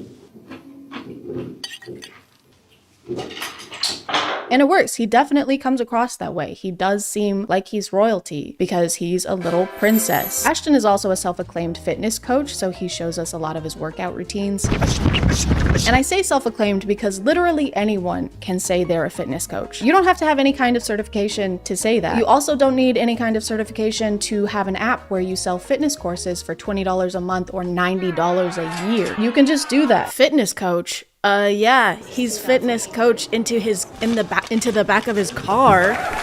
The production quality of his running videos is insane. They have 2 camera rigs set up in 2 different cars so they can drive on either side of him and film him running in super high def. They've got him in slow motion, he's covered in sweat by the end, and you would be too if you ran for less than 10 minutes. Less than 10 minutes. He doesn't even run for 10 minutes. He starts running at 7:27 and by 7:36, according to him, he's done running. He's done standing too. He's in the air. He already did 4 minutes of that this morning. He doesn't need to do any more. He spent more time prepping and traveling to this location than he did running at this location. He could have just run down the stairs at his building instead of taking the elevator and saved himself like an hour and a half. Does that even count as a workout at that point? This is more like fleeing. He just briefly fled. He also tends to make a lot of noise during these intense runs. Wait, what's he saying? Guys, he's saying ice. Guys, he's scared of the ice water. That's why he's running away. His teeth can't take it anymore. Oh my god. The hands must be controlling him. They're making him do this. She's not serving him. She's serving torturous villain, baddie, bitch, pretty slay, mother, The only reason guys like this are able to maintain these routines or waste time talking about what kind of bottled water is best Fiji? No. is because they're already rich. They didn't get rich because of these routines. They have these routines because they are rich. They have someone doing their chores for them. They have someone taking their car to get their oil changed. They don't do regular people stuff. They're bored. They've got to do something. Just make sure you're not comparing yourself and the things you're doing to these optimized alphas or anyone online who seems like they have a productively maximized routine. Because first of all, there's no such thing as a perfect routine. We have butt cheeks. It's not that serious. And second of all, they're easy to fake. Even I could fake the perfect routine if I just took everything I've learned from Ashton and Luke today and combined them. And I'm gonna do that right now.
Hey guys, if you were a woman in the 1600s, your chances of owning a bank account were about 0%. And your chance of being burned alive at the stake for literally no reason at all was not 0%. We don't need to be history buffs to know that the Salem witch trials were a terrible thing that shouldn't have happened, but I did find out the other day that a lot of the hysteria was thanks to doctors claiming that witchcraft was causing illnesses they couldn't figure out. So it's super comforting to know that medical professionals blaming women for health conditions they don't understand yet is a tradition we've carried on on for thousands and thousands of years. But it turns out that's not the only modern parallel we can draw from the Salem witch trials, because we're doing them again. All of it. The whole thing. On TikTok.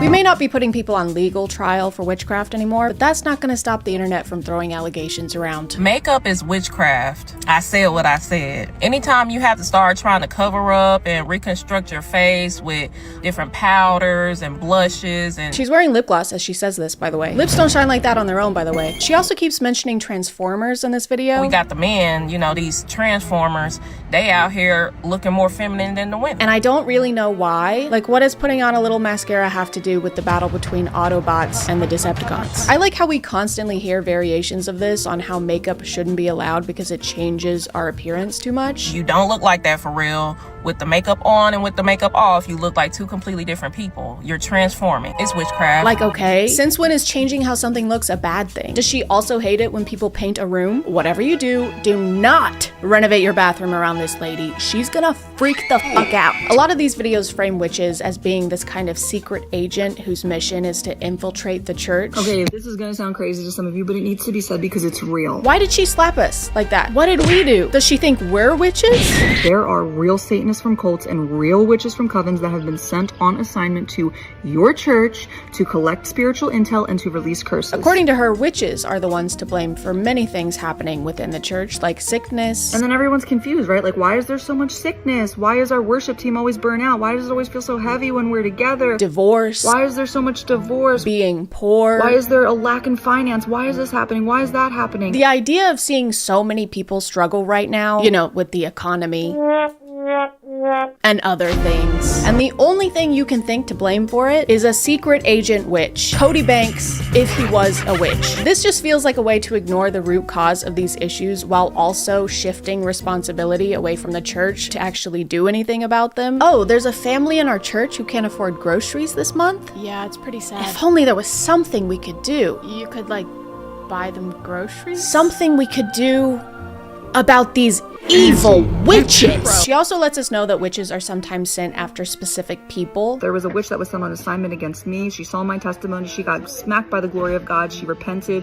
turned from her cult, and was born again. Hallelujah. Kind of like a hitman, but so far the only hits have come from her. So I think her implication is that the witches are sent to find Christians and convert them over to their side, which is terrible. How dare they invade someone else's space and then try and force their beliefs onto people? What a horrible and never been done before thing to do. But a not horrible thing to do would be to talk about today's sponsor. This video is sponsored by Bombas. Guys, summer is almost here, and while many people are working on their summer bodies, not many are working on their summer feetsies. And that's just as important. But you can make sure your feet are summer ready with a little help from Bombas. Bombas is a comfort-focused brand that's got all your basics covered, like socks, slippers, underwear, and even shoes. Their Friday sandals are built to go wherever you go, whether that's grocery shopping or doing parkour in the street. Please do not do parkour in the street. They're made with comfy, waterproof materials, and thanks to the cupped footbed and dual strap design, they're not going anywhere. Except for the cool zone, or in cool town. Bombas also makes the 3 most requested clothing items in homeless shelters, so whenever you make a purchase, an item is donated to someone who needs it. So far, they've donated over 200 million essential clothing items, which is crazy and amazing. So your feet get to look cool and also do cool things. Like this. Just kidding, please do not do this. It's way too dangerous. If you want to check them out, just click the link in the description or scan the QR code here. New customers get 20% off their purchase, so go to bombas.com/ChadChad and use code ChadChad at checkout to upgrade your shoe game. Thank you to Bombas for sponsoring, and let's get back to the video. There's a common message in most of the videos I found that if you can't figure out who the witches are in your church, that's actually a skill issue. Witches are in the church, and guess what they are good at? Deception. Discernment is the #1 thing that is going to reveal if somebody is operating in something other than the Spirit of God. They basically say if you can't discern witches from actual Christians in the church, it's because you are a lukewarm Christian and aren't serving God hard enough. Which is exactly what I would say if I was trying to get my entire congregation to distrust each other. Oh, so you love and trust your community? That's actually because you're fucking stupid. There are literally witches serving Satan, and you would know that if you didn't hate God. The word discernment is used a lot in these. It's even considered a spiritual gift. Now, if you have the Holy Spirit, you get to have all the spiritual gifts that are outlined in the Bible. The spiritual gift of discernment, which many Christians in the lukewarm church or the American church today lack in. One that you don't get to have if you're a lukewarm Christian. So you better wear a jacket. Prayer, of course, is another good method to keep the witches at bay. We also should be, as the church, operating in prayer, corporate prayer. A house that is not built on prayer is honestly set up for failure in one form or another. Probably why prayer is so attacked. I've heard people say this before, that prayer is under attack, and it makes praying sound very action-packed, which is kind of the opposite of what prayer is. And we now lay her to rest in your eternal kingdom. Amen. Who threw that? Me. Witch. Everyone, I'm discerning that this woman is a witch sent to attack this funeral. Well, I also know how to discern. Break discern on the ground. Discern this.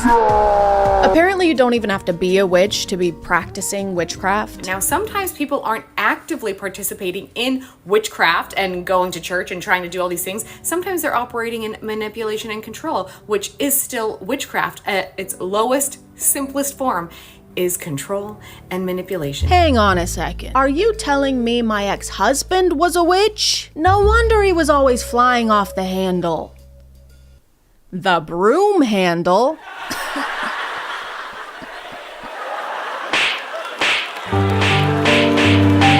By the way, if you don't spot the witches in your congregation fast enough, they're gonna curse you. Can witches' curses affect Christians? Most Christians don't believe that they could possibly be cursed by a witch or warlock. He also says they'll have a much easier time cursing you if you haven't repented for your sins enough. Unrepentant sin in your life, which is rebellion to the Lord, which many Christians are in. Or if you're too prideful. Pride will be number 3, which most Christians are walking in. Also, many witches will astral project into your home and then monitor you. You mean they're gonna project their asses into my home? Astral project. I don't see a downside to this. I'm only seeing a backside here. These videos never really specify what's gonna happen after you're cursed by a witch. They mostly just talk about how it will happen and it will be your fault. Like, even if you accept a gift from one, you're screwed. Also, having anything given to you from a witch or a warlock in your possession, like jewelry, books, clothing, food, which will make a spiritual contract. Which has got to make church potlucks a little awkward. Rebecca, do you want some chili? Ooh, that looks delish, Stacy, but no, I'm okay. What, you don't like my chili? No,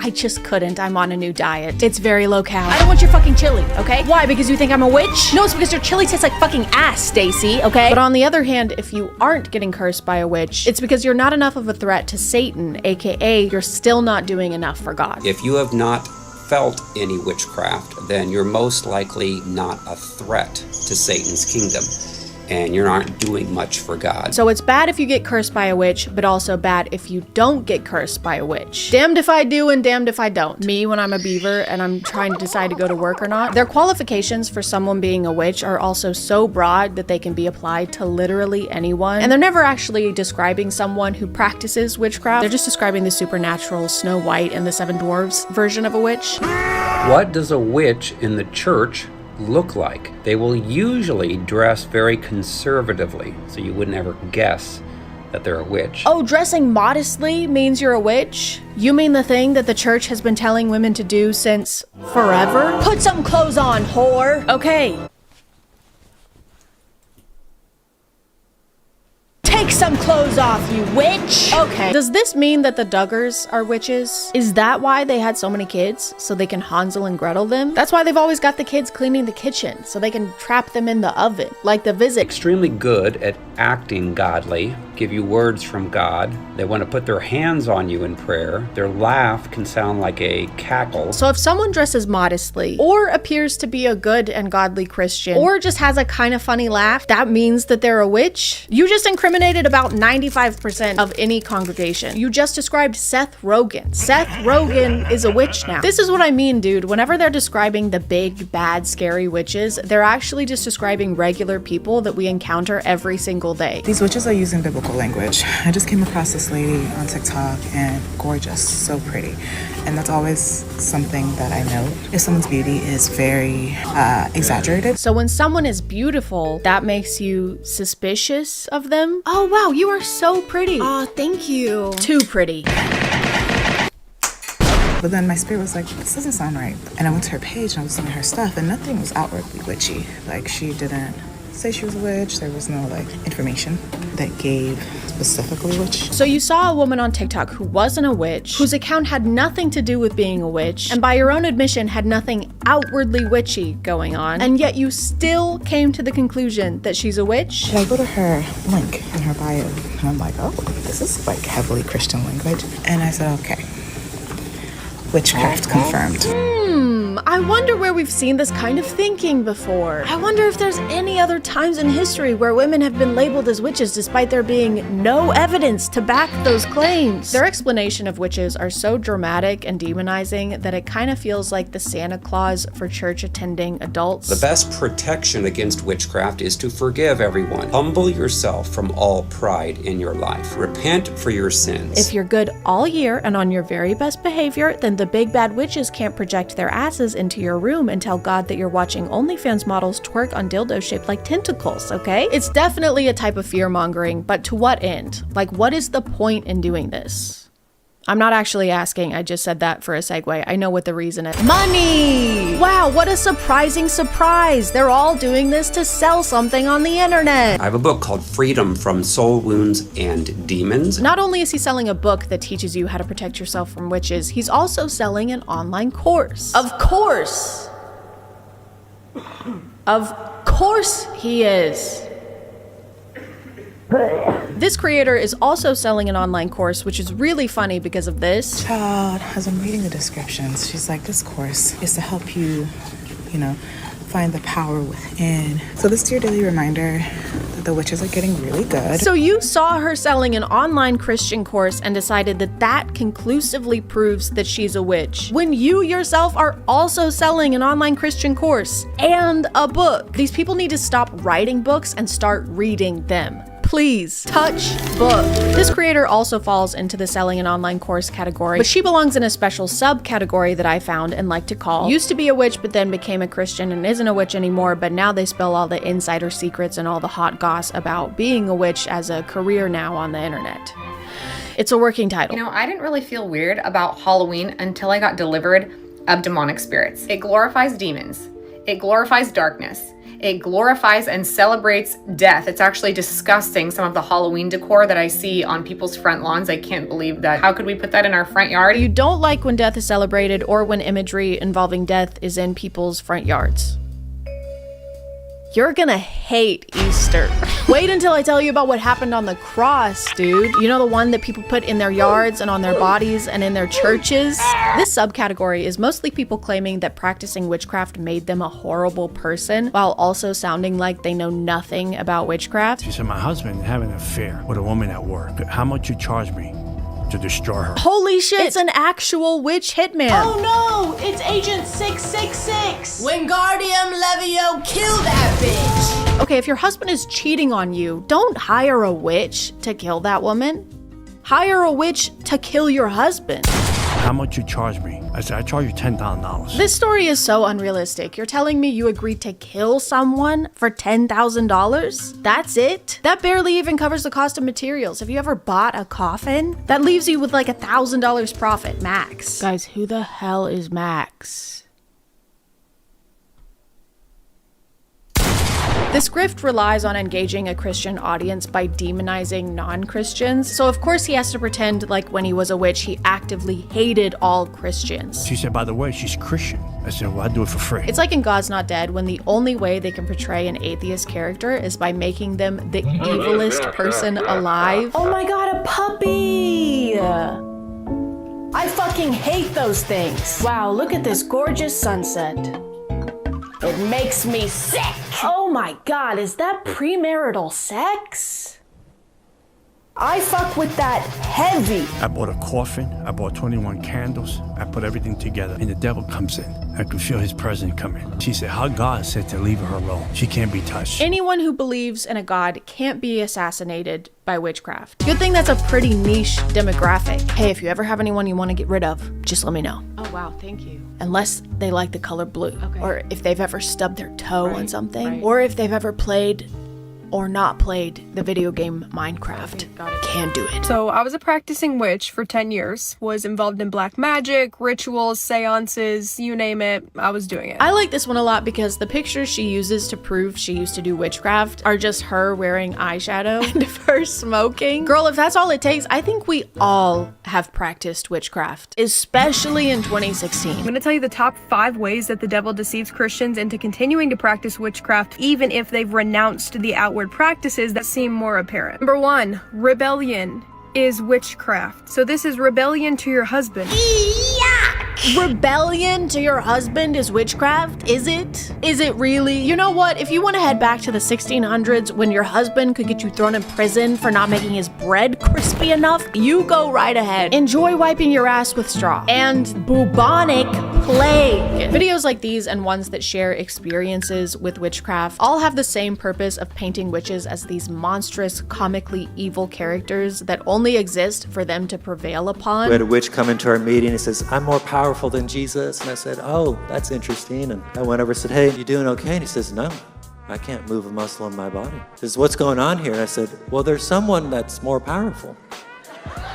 Here. This is just Wattpad for boys. He's basically writing fanfic where he has magical powers and defeats the other guy with magical powers because his magical powers are better and stronger. When they talk about witches, they aren't thinking of a person. It's really just a pawn that they're using in order to win battles, except the battles are invisible and made up, so they win every time. Their message is this double-edged sword that makes you suspicious of your community, mainly women, let's be honest, and paints other religions as something people need to repent and recover from. And since most of this is happening online and is coming from people who are ranting in their rooms or in their cars, it's easy to forget the kind of real world effects this kind of messaging can have and has had historically. The other day I saw this video of a woman getting her hair done at a salon, but for a reason we're going to talk about more in a minute, she has some blood in her hair. I need you to wash the chicken blood out of her hair.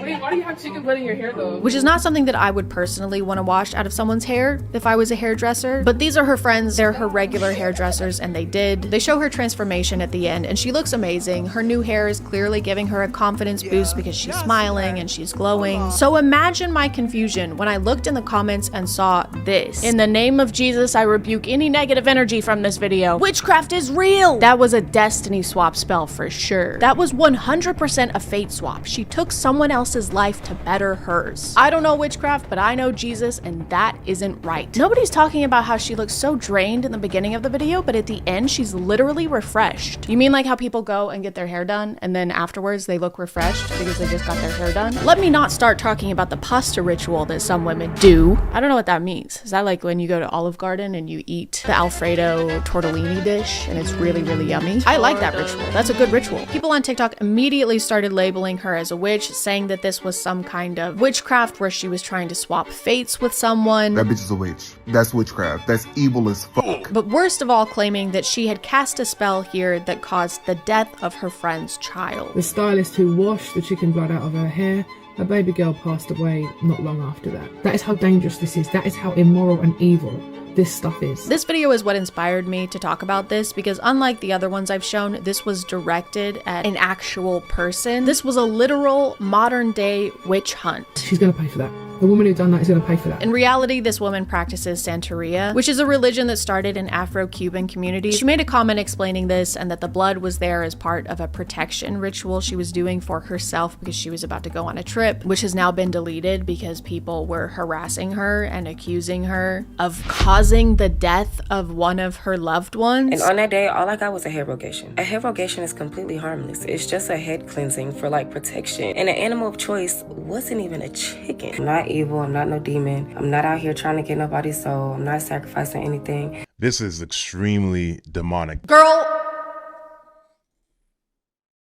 Girl, why is everyone acting like they've never seen blood used in any religion? It's literally used routinely in Christianity. Her daughter died the next day. It wasn't the next day, it was months later. This is like saying, oh, I went to church on Sunday and then on Monday, my husband died in a car crash. Clearly it was going to church that made my husband die in a car crash. But still people were commenting stuff like, okay, yeah, it may be part of her religion, but I don't care, there was blood involved. And so if there's blood involved, that makes it bad and scary. And all I have to say to that is, are you fucking dumb?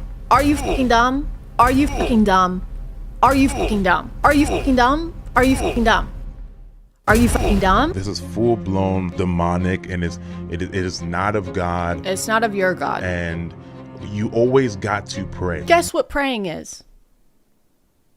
A protection ritual. Guess what she did? A protection ritual. You guys are doing the same shit. You're doing the exact same thing that she was doing, just in different ways. And There's nothing good about Santeria, these spiritual cleanses, and I'm gonna put an egg cleanse, and I'm gonna sacrifice an animal and put the blood on my head. You know what's really funny about this talking point is that God literally instructed Moses for every family to sacrifice a lamb and take the blood of the lamb and wipe it over their doors as a protection ritual to protect their firstborns. Animal sacrifice, blood ritual, protection spell. Am I losing my fucking mind? It's the same thing. Do you read the Bible and then get hit by the Men in Black thing that just zaps your memory clean? Is that what's happening? So this is just a friendly reminder that sometimes we see something we don't understand, and sometimes people believe in things that we don't believe in. And during those times, we shouldn't be jumping to conclusions, even if everyone else is. Also, if your religious beliefs are founded in shitting on other people's religious beliefs, that's not a religion, that's just you being a hater. You're just a hating ass bitch, and you would be no matter what your religion was, and that's okay.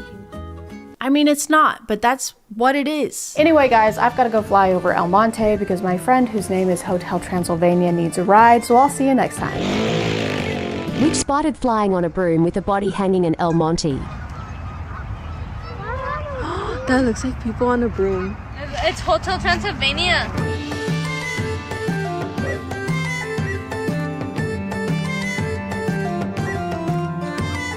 There are many things in this world that we don't have enough of. Kindness, for example, and some common fucking sense for another. But more importantly, there is a concerning lack of Cinderella movie adaptations. There's just never enough of them. We've actually talked about a Cinderella movie on this channel before, a long, long time ago in a land far, far away. Get off my dad!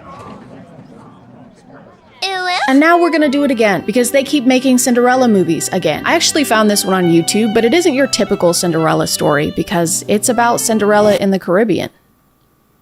It's in a different place, so that makes it a different story, too. I was really drawn to the thumbnail because usually Cinderella involves magic and glamorous gowns. But the two characters here look like they just got out of Wednesday night youth group. So I guess the mice are out of a job. What are they gonna do, sew her a pair of capris while they listen to Britt Nicole?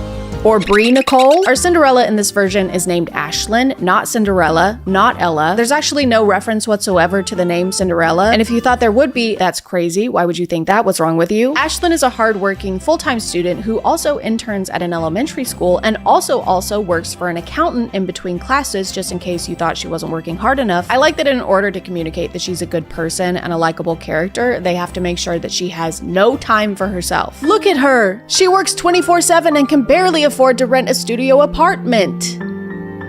This is how we all should be. I think her boss at the accounting firm is supposed to seem like a nice guy, but to me it seems like he's letting her do his whole job for him. Miller's taxes are done. Good. How are the Ramsey returns going? I just finished entering all the tax records they gave us. You are moving so quickly. I don't know how you do it with everything you're juggling, but you're leaving me in the dust. Oh. Ashlyn, can you do this entire tax return that I'm getting paid to do? You're just so much better at accounting than me. Me, the accountant. True to its source material, the movie does have an evil stepmother, and she does wear purple eyeshadow. That's how you know a female character is evil, if she wears purple eyeshadow. She also might be Andrew Tate in disguise because she has a very visceral reaction to Ashlyn offering her non-sparkling water. Can I get you something to drink? Oh, something bottled and sparkling.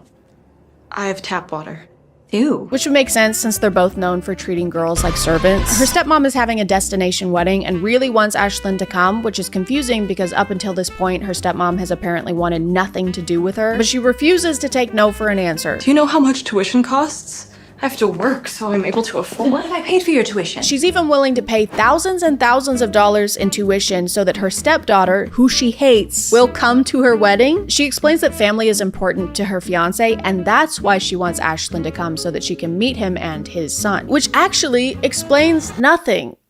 That's not a good enough reason to take on a massive financial obligation. All of this could have been solved with a single FaceTime call, Miriam. That's the stepmom's name, Miriam. I forgot to say that. Ashlyn finally agrees to go, but only after her stepmom pulls the dead dad card. Wouldn't your father want you to do this for me? Wouldn't he want you to support our family? Come on, Ashlyn. Wouldn't your dead dad want you to come to my destination wedding? Wouldn't your dead, buried, and I can't stress this enough, deceased Papa wants you to drop everything in order to spend time with me, a person who doesn't treat you very well? When she gets to the Caribbean, Ashlyn finds out that her stepmom got first-class tickets for everyone except for her, and that they left her at the airport. This is Miriam Vanderbilt. Please leave me your information so I can return your call. Ciao. So her stepfamily is mean to her right out the gate.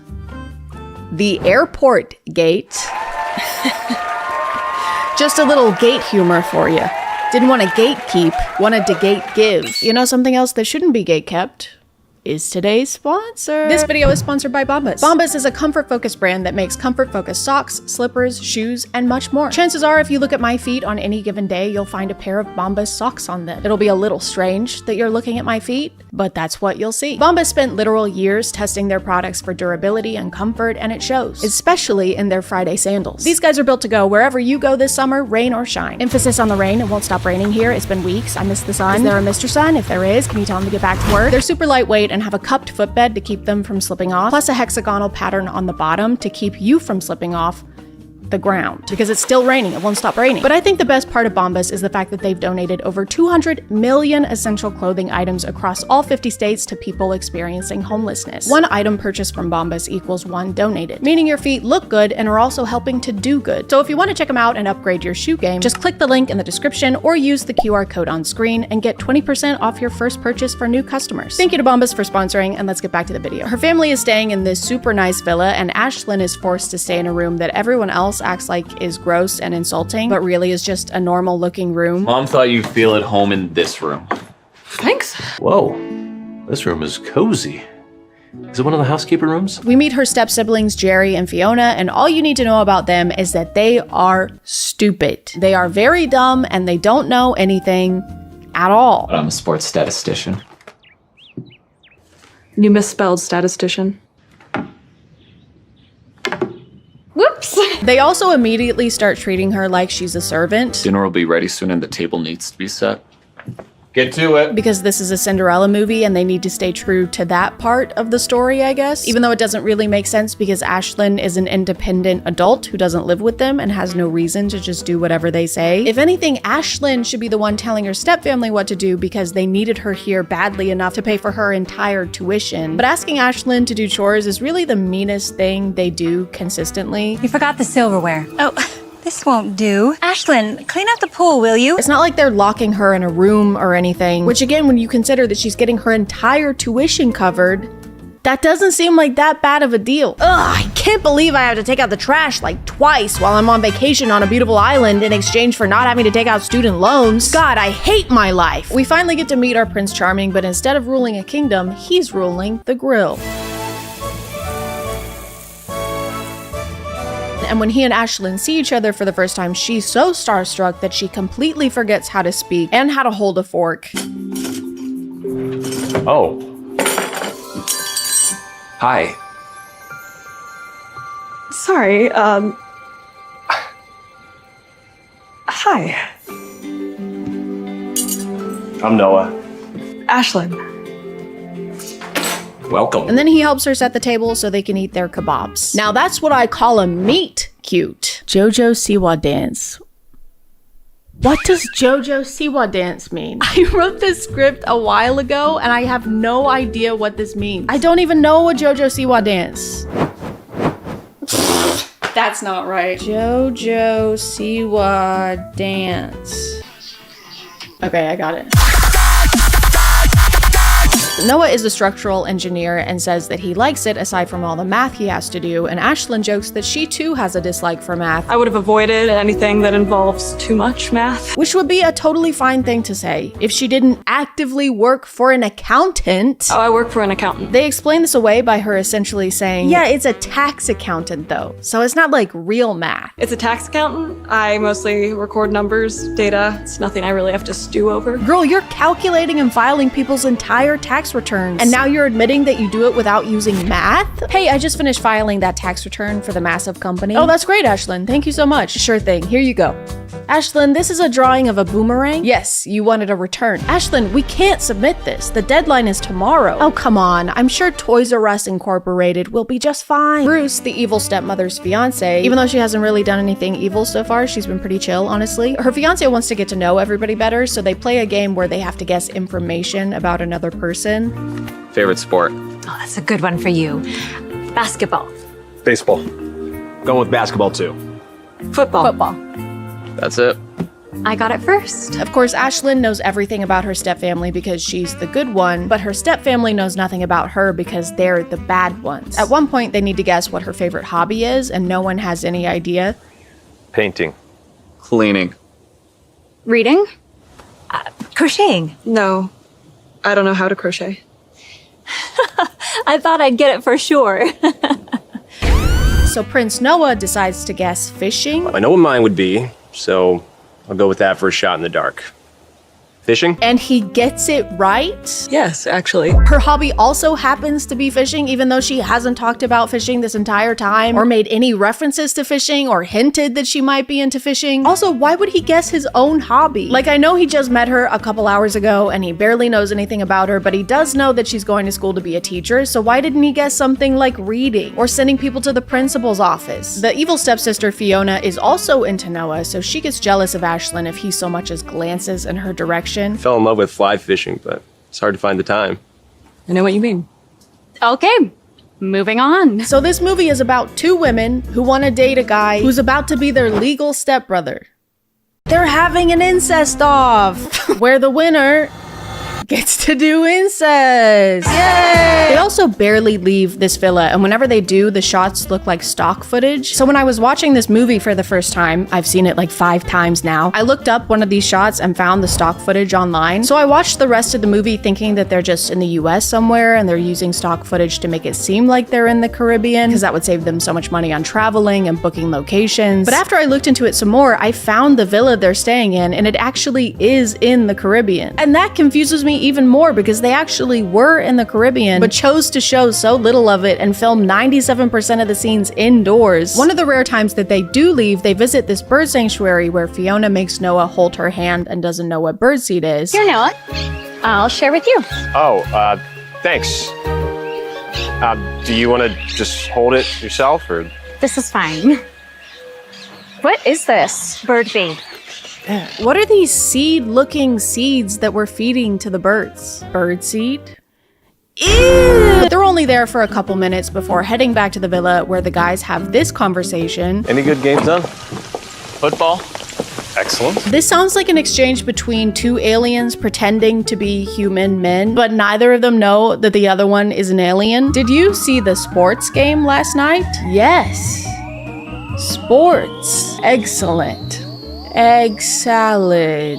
Egg salad. A recurring bit in this movie is for characters to not know what something is. For example, Bruce, who is in his 60s, has apparently never encountered a bakery before. We're leaving for the cake place. The bakery? Yes, that. The wedding bakery or whatever they call it. Oh, okay. Oh, they give samples too. Yeah, Bruce, that's the whole reason you're going.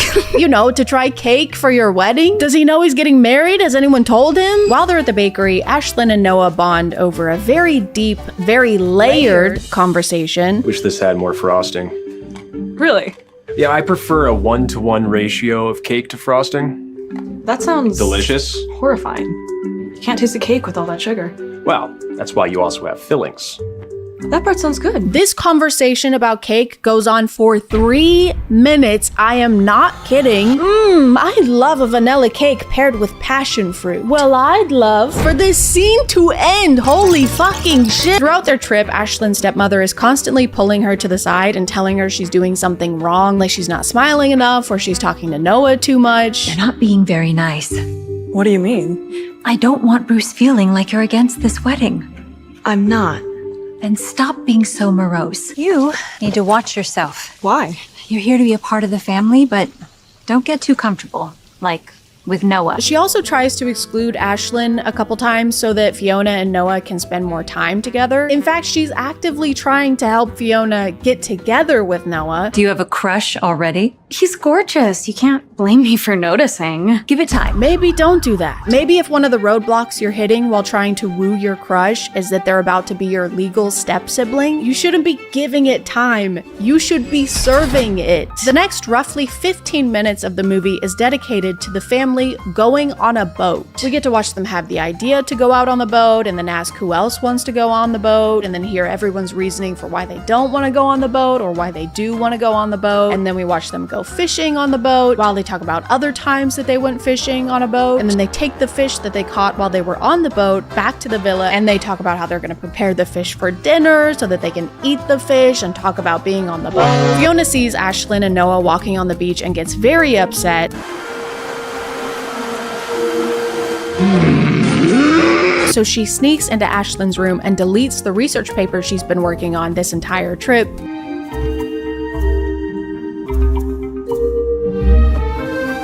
You know, so that she can do incest instead of Ashlyn doing incest. In order to rewrite her essay, Ashlyn has to stay home and we get to watch the rest of the family order dinner. Have we all had enough time to decide what to order? Yes, I think so. Please, start here with Miriam. I'm still debating. In that case, please start with Fiona, and we'll have made up our minds by the time you get around the table. What are you getting? Not sure. You? I'm thinking a salad. I'm thinking of ending it all. Usually in Cinderella movies, Prince Charming's valiant act is to find Cinderella amidst a sea of women desperate to marry him. Despite all the odds, despite his face blindness, he finds his one true love. In this one, though, he does something far more valiant and brave. He orders her a cup of soup. I think this is why they thought it was important to show the ordering in such detail. Guys, did you fucking see that? Look. Look at this right now. It's crawling! Oh my god! That was just crawling around! I think this is why they thought it was important to show the ordering in such detail, is to show how thoughtful it was of him to do this for her. And listen, I dated a guy who would pick his nose in the movie theater.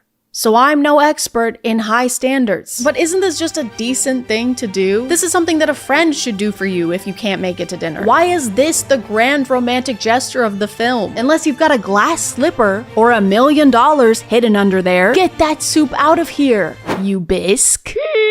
Her evil stepbrother Jerry has a side plot where he has a gambling addiction, which is probably something they could have spent a little more time fleshing out if they just had any scenes that they could maybe trim down a little bit, or trim down a lot, or cut out completely. Jerry wants his mom to get Bruce to pay off his gambling debt. If we ask Bruce... When? Before the wedding, when he learns about your wasteful habit? Or after, when he'll feel like I lied to him? But she doesn't want to do that because she loves Bruce and doesn't want to use him for his money.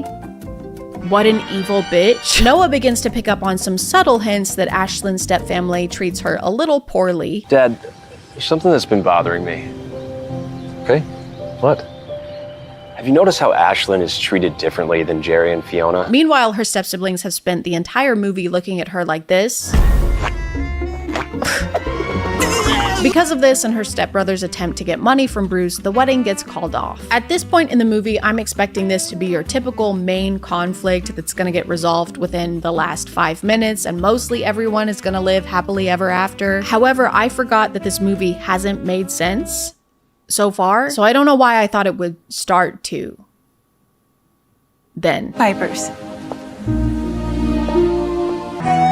Bruce and Miriam don't get back together. After all of that, they end the movie with Ashlyn and Noah kissing on the beach while Bruce third wheels as a freshly single man. Ashlyn even tells Bruce that Miriam does actually love him. I think she does love you. And Bruce still does not give a fuck. But without trust, I don't think love is enough. Bruce, when the woman he was deeply in love with yesterday tries to talk to him. Good night,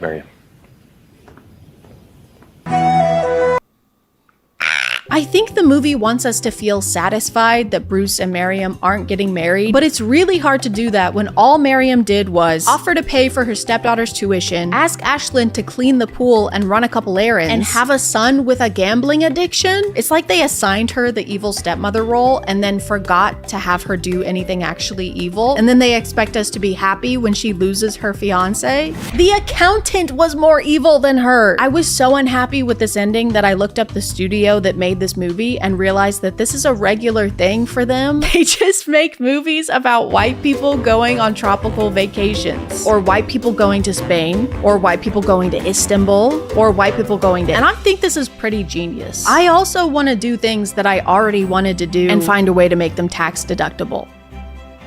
And I will.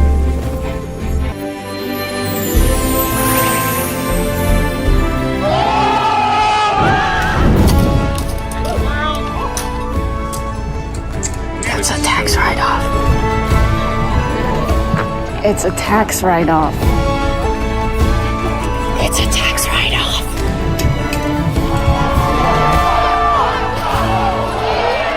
That's a tax write-off. It's a tax write-off. It's a tax write-off. It's a tax write-off. It's a tax write-off. That's a tax write-off. That's a tax write-off. So, we're good, right? Oh, dude. Please. Call me from prison. Take her away! Wait, no!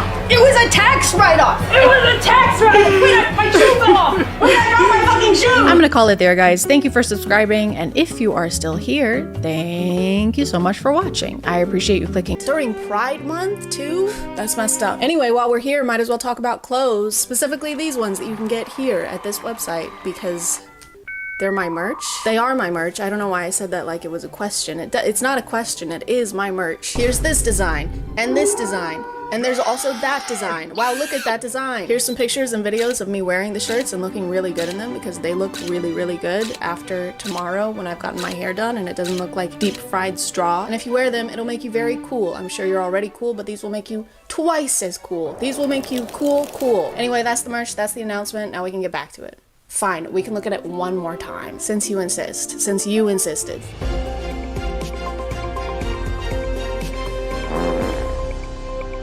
Hey guys, today we're talking about men who kick balls and men whose balls we'd like to kick. A twinge of cringe. My name is ChadChad. Not really. And imagine you're a hardworking woman. If you're already a hardworking woman, you can just sit there. You've done enough. Now imagine you've dedicated years to your education, countless sleepless nights and energy drinks, all while working a job, or 2 maybe, or maybe even 3. Who knows? Everything sucks right now, but it was all worth it because today it's finally over. You've done it. Your friends and family surround you, beaming with pride as you toss your cap in the air and celebrate one of the biggest achievements of your life. And then a guy gets on stage and says this. I think it is you, the women, who have had the most diabolical lies told to you. How many of you are sitting here now, about to cross this stage, and are thinking about all the promotions and titles you are going to get in your career? Some of you may go on to lead successful careers in the world, but I would venture to guess that the majority of you are most excited about your marriage and the children you will bring into this world. If you don't know who this is, lucky, this is Harrison Butker, and he is a kicker for the Kansas City Chiefs. More like Kansas Shitty Chiefs, am I right? Haha, good one, ChadChad. Up top. Oh god, ChadChad. No, don't. If you don't know who they are Taylor Swift's football team, and if you don't know what football is, figure it out. I can't hold your hand through all of this. Harrison was invited to be the speaker at a graduation ceremony where he decided not to stick to the status quo. No. Stick to the status quo. Did you hear that run? I've got runs. I have the runs. Instead of using his time to inspire graduates or congratulate them on all their hard work, Harrison decided to use his time to complain about things that bother him. And the first thing that bothers him, apparently, is women having careers. And thank goodness he was here to save these women from the diabolical lies such as, hey, if you want to have a job, You can. The true diabolical lies at college are typically more like, this will get you a higher paying salary. You're gonna remember a single vocab word from your 4 semesters of Spanish. Harrison took this opportunity to address women and women only. He doesn't mention the importance of child rearing to the male graduates and brushes off their achievements as being kind of a pit stop on their way to becoming wives. And this might be one of the most inappropriate places to do that ever. The best time to try and tell women what they should be doing with their lives is never, but the worst time is when they're actively doing what they want to do with their lives. They're currently making an achievement toward their career, and you chose this one right now to talk about how they should be getting married. Maybe take a break from the balls and kick rocks for a minute instead, maybe. No, this is not a meet and greet. Everybody's gotta come in and say hi. Unless you have anything to say.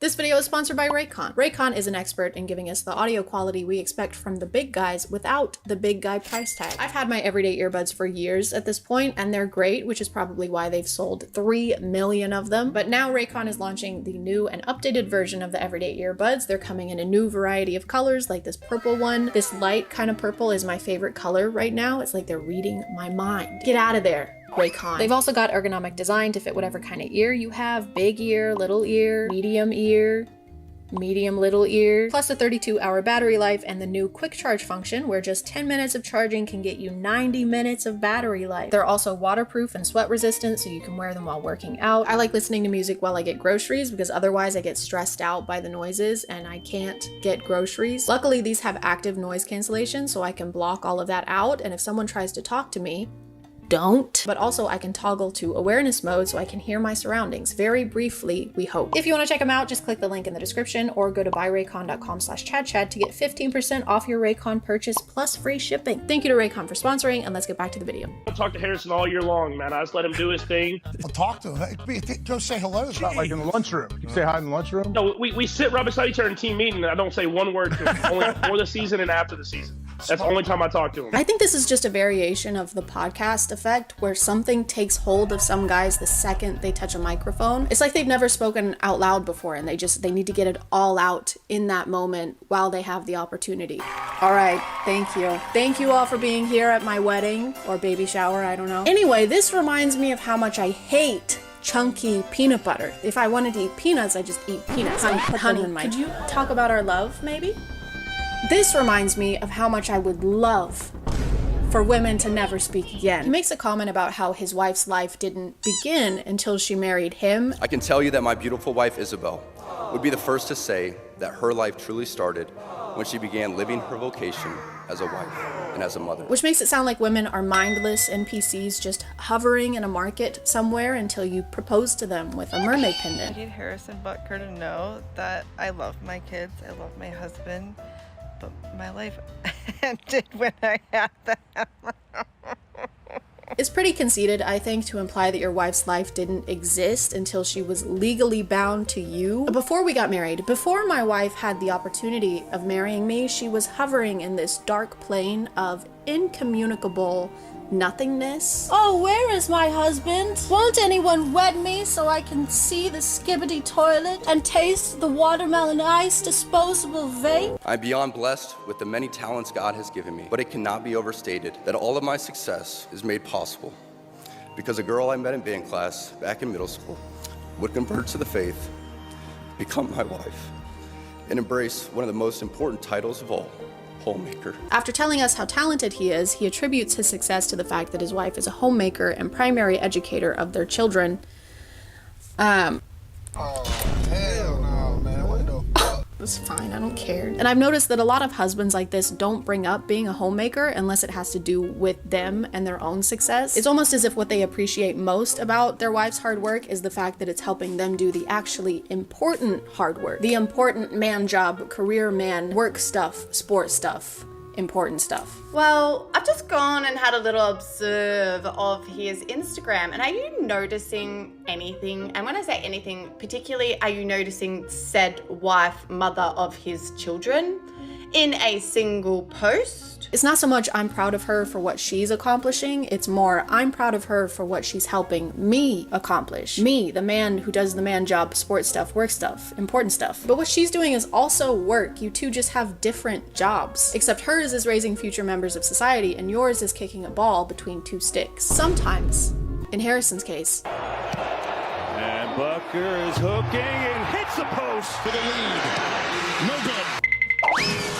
He doesn't stop there though. He goes on to bring up every political qualm he has, such as reproductive rights, IVF, and degenerate cultural values. I wonder what cultural values he's talking about. Probably objectively bad ones. Probably, right? Probably bad ones. I am certain the reporters at the AP could not have imagined that their attempt to rebuke and embarrass places and people like those here at Benedictine wouldn't be met with anger, but instead met with excitement and pride. Not the deadly sin sort of pride that has an entire month dedicated to it. And during Pride Month, Mr. Butt? During Pride Month, Mr. Posterior? I'm just kidding, I'm behind, so this actually happened last month in May, which makes it perfectly fine. I kind of get it though. He and a group of very sweaty men do play with balls every day, so he has to take a solid stance. Homophobia is the only option. I'm always saying this. I've always said that about homophobia, and that I've always said that about that stuff, and I always will. The thing is, he doesn't even go into detail about pride or what he finds wrong with it. He just throws it in there to make sure we know he doesn't like it. Just a quick little on the way kind of thing. All right, can I get you any extra sauce? You're gonna burn in hell for all of eternity. You know that? So that's a no on the sauce then? No. Can I get some honey mustard, please? Here you go. Thank you. And fuck you. He also mentions Congress just passed a bill that will put you in jail for bringing up the Bible. The world around us says that we should keep our beliefs to ourselves whenever they go against the tyranny of diversity, equity, and inclusion. We fear speaking truth because now, unfortunately, truth is in the minority. Congress just passed a bill where stating something as basic as the biblical teaching of who killed Jesus could land you in jail. Where?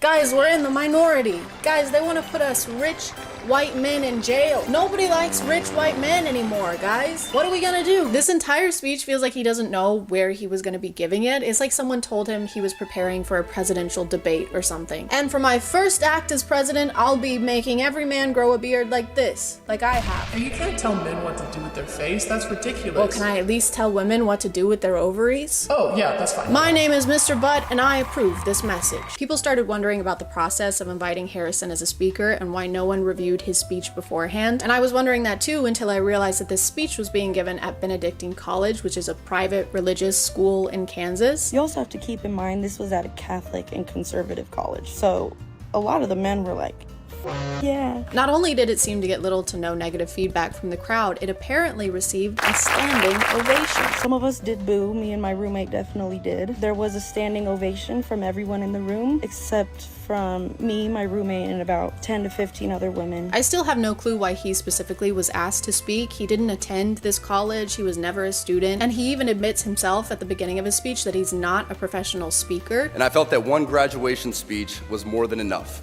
especially for someone who isn't a professional speaker. Which is true, but maybe don't start your speech by letting us know how unqualified you are to be giving it. Doesn't exactly instill confidence. I'm no professional doctor. I'm no professional nurse either, all right? I'm no registered anything. I'm not registered or qualified to do anything, just so you know, just putting that out there. Maybe someone else should do my catheter insertion then? Once clips of the speech got out, people started sharing their thoughts about it on TikTok. It is a crazy day when a football player that kicks a ball for a living is saying a speech at a college and telling women, you mean nothing? Your life means nothing until you get married and have kids. In front of women that have spent years working hard to achieve this amazing achievement. 32,509 signatures is crazy work, especially within the span of 2 days. It is honestly beyond comprehension to understand how in 2024 a man could get up on a stage and say that a woman's life is only meant for marriage and having babies. Absolutely insane. And for the most part, people were in agreement that this wasn't the most encouraging speech you could give to women. The women. But of course, you know what they say, behind every loud-spoken misogynistic man, there is a loud-spoken misogynistic Brett Cooper. With a college degree and a career and no children yet, I can confidently say that Harrison Butker is right. And there is nothing wrong with a man in tears celebrating his wife and thanking her for the sacrifices that she makes every single day for their family and their children, and the sacrifices that every mother around the world makes for her family. No one is saying it's wrong for him to thank his wife. He basically told a crowd full of women that they shouldn't be doing what they're currently doing. He claimed they'd been fed lies by choosing to pursue a career. Mr. Posterior's wife is allowed to do whatever she wants, and the female graduates in this room are allowed to do whatever they want without some football guy dude trying to convince them otherwise. And it's not wrong to acknowledge that millions of women around the world desperately want that. Want to be a homemaker. Are the millions of women with us in this one room at Benedictine College? We're not talking about women who want to have a family and don't want to go to college. That's a completely different demographic. Not to say that some women at this graduation don't want to have a family. I'm sure plenty of them do. But the fact that the only address to women he makes during this entire graduation ceremony is to brush off their accomplishments and basically say it means nothing in comparison to their wifely duties. Boo. Tomato. Tomato, potato, tomato, potato. I don't know what we expected though. He does have the literal word but in his name. Anything that comes out of him is gonna be shit. For some reason, people like Harrison believe it's women's innate desire to get married, and if they don't, they're denying themselves and are deep down very miserable. Not me though. Deep down, I am nothing. I have no thoughts. I don't actually exist yet, so I'm sorry. Let me just...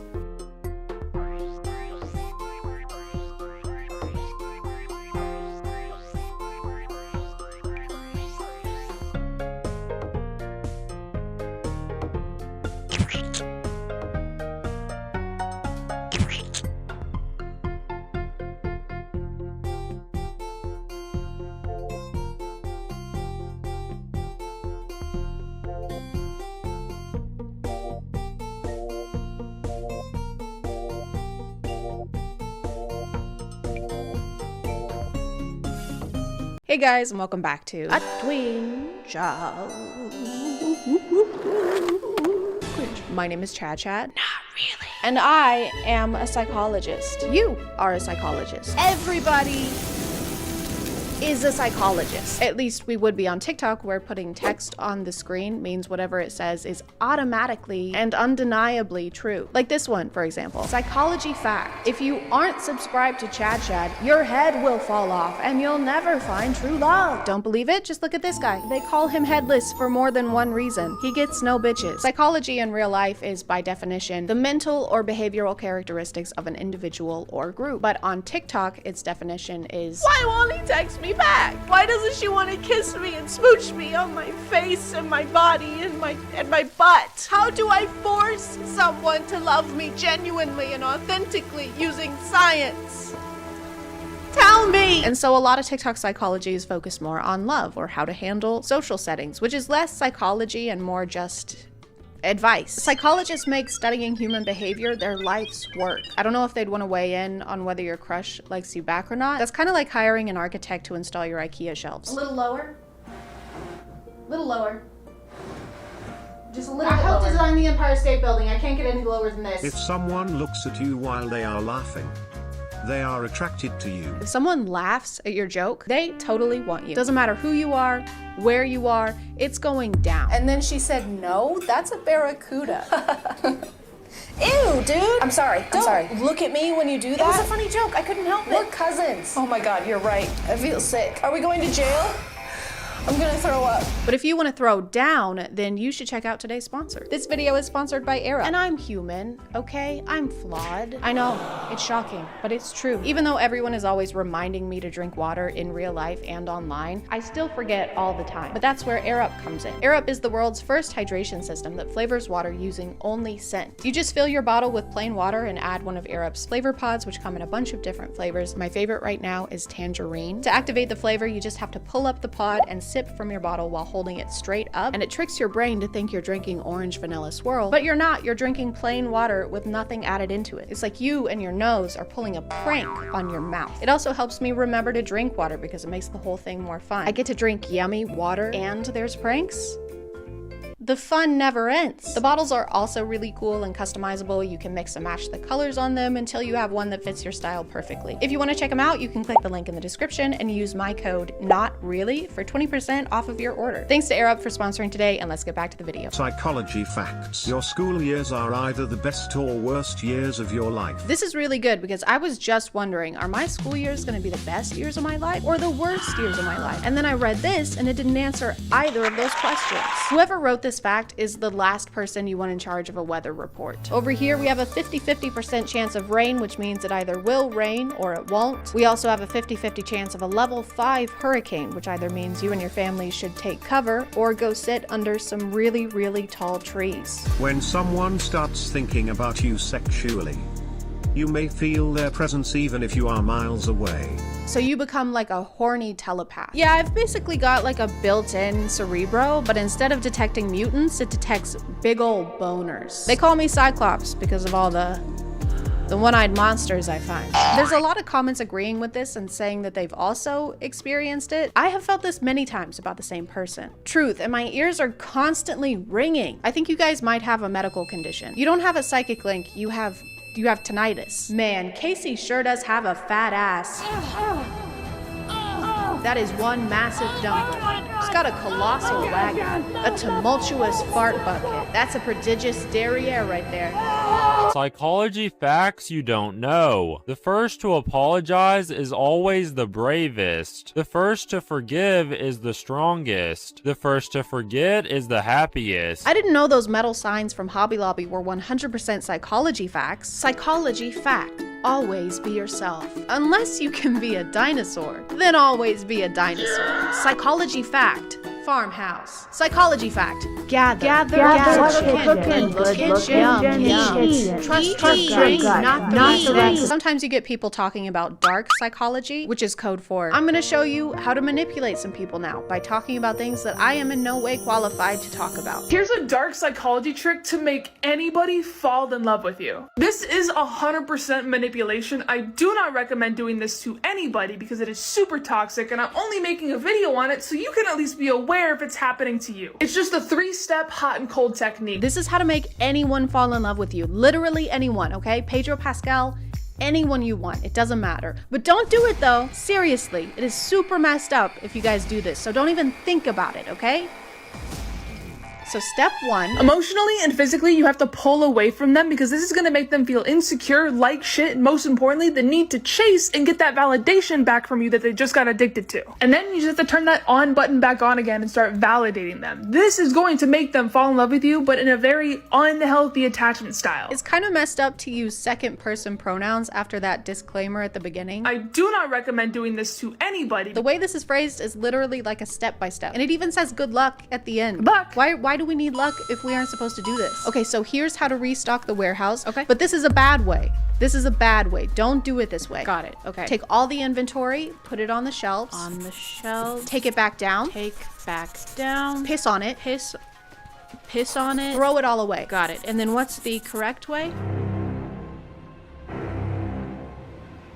What's the correct way? Wait, where are you going? Good luck. No, wait. Psychology hack to make her like you instantly. When you're interacting with a female, you have to use sarcasm. This shows that you're playful and it displays intelligence and humor, a trait that females love. It's also an effective way of making her laugh and experience positive emotions with you. I've never heard someone scientifically break down how to have a sense of humor. If you wish to enjoy the company of an attractive female, you must partake in the jovial exchange of wit. This will lead to an emission of tittering or even guffaws such as this. Ha, ha, ha. Ha. I don't like the way he says interacting with a female. Dude, you're describing a date, not an enclosure at the zoo. Hey Tom, you want to grab a beer? Yeah, hang on, let me finish interacting with these females. Eat up, sluts. If she says to you, I bet you talk to a lot of girls, you would reply with, I've never talked to a girl in my life. I'm just trying to get my first kiss. Tell the female you have never spoken to one of them before. It will not believe you because of your obvious charisma and charm. I've never talked to a girl before in my life sounds more like a cry for help. I don't know if it counts as sarcasm. I mean, he claims it'll make her like you instantly, and it's in text, so It must be true. I bet you talk to a lot of girls. Women don't talk to me. Oh, not even my own mother. I'm so sorry. She hated me. She wouldn't speak to me. That's awful. Except to say, I hate you. I hate you. You ruined my life. You're just like your father. I am so turned on right now.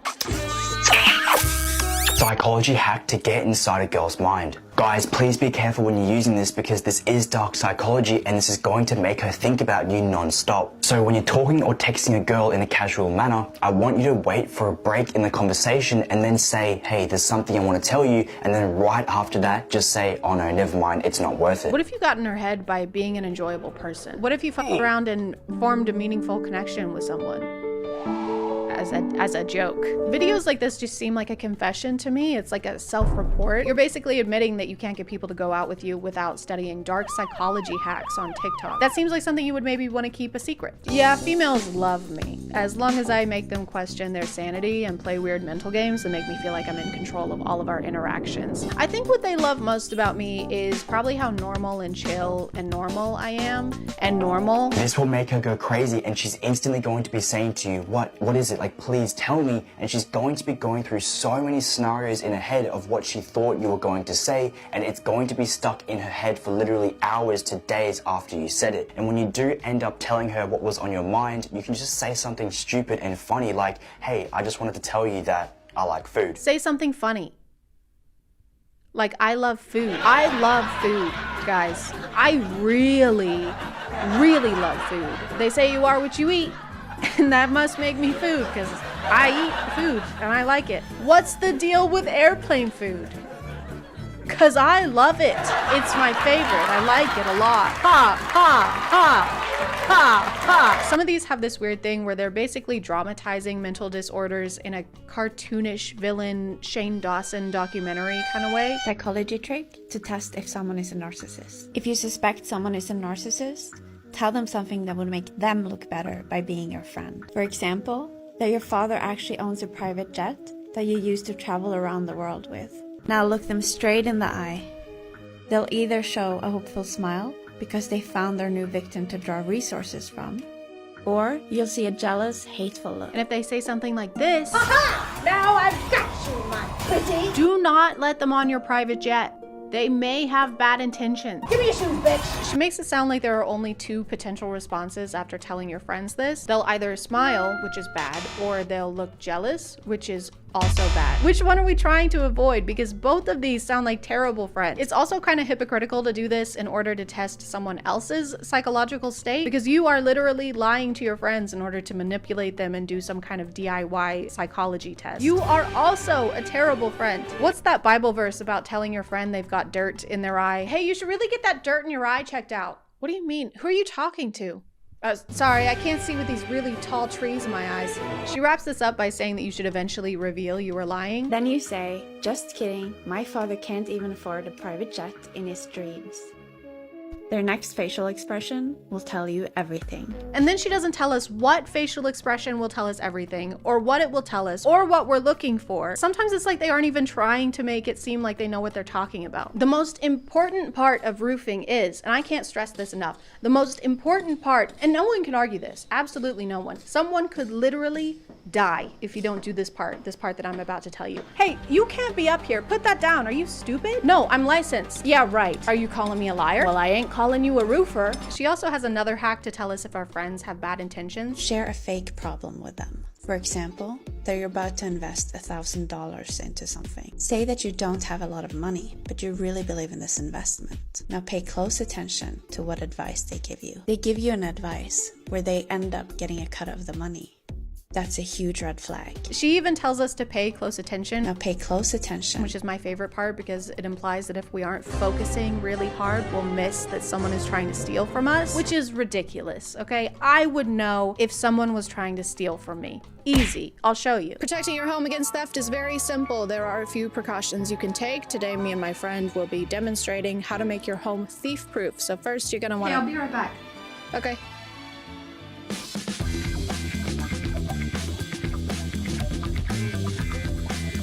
First, you're gonna make sure all your doors are locked at all times. Windows also need to be locked. Keep everything locked.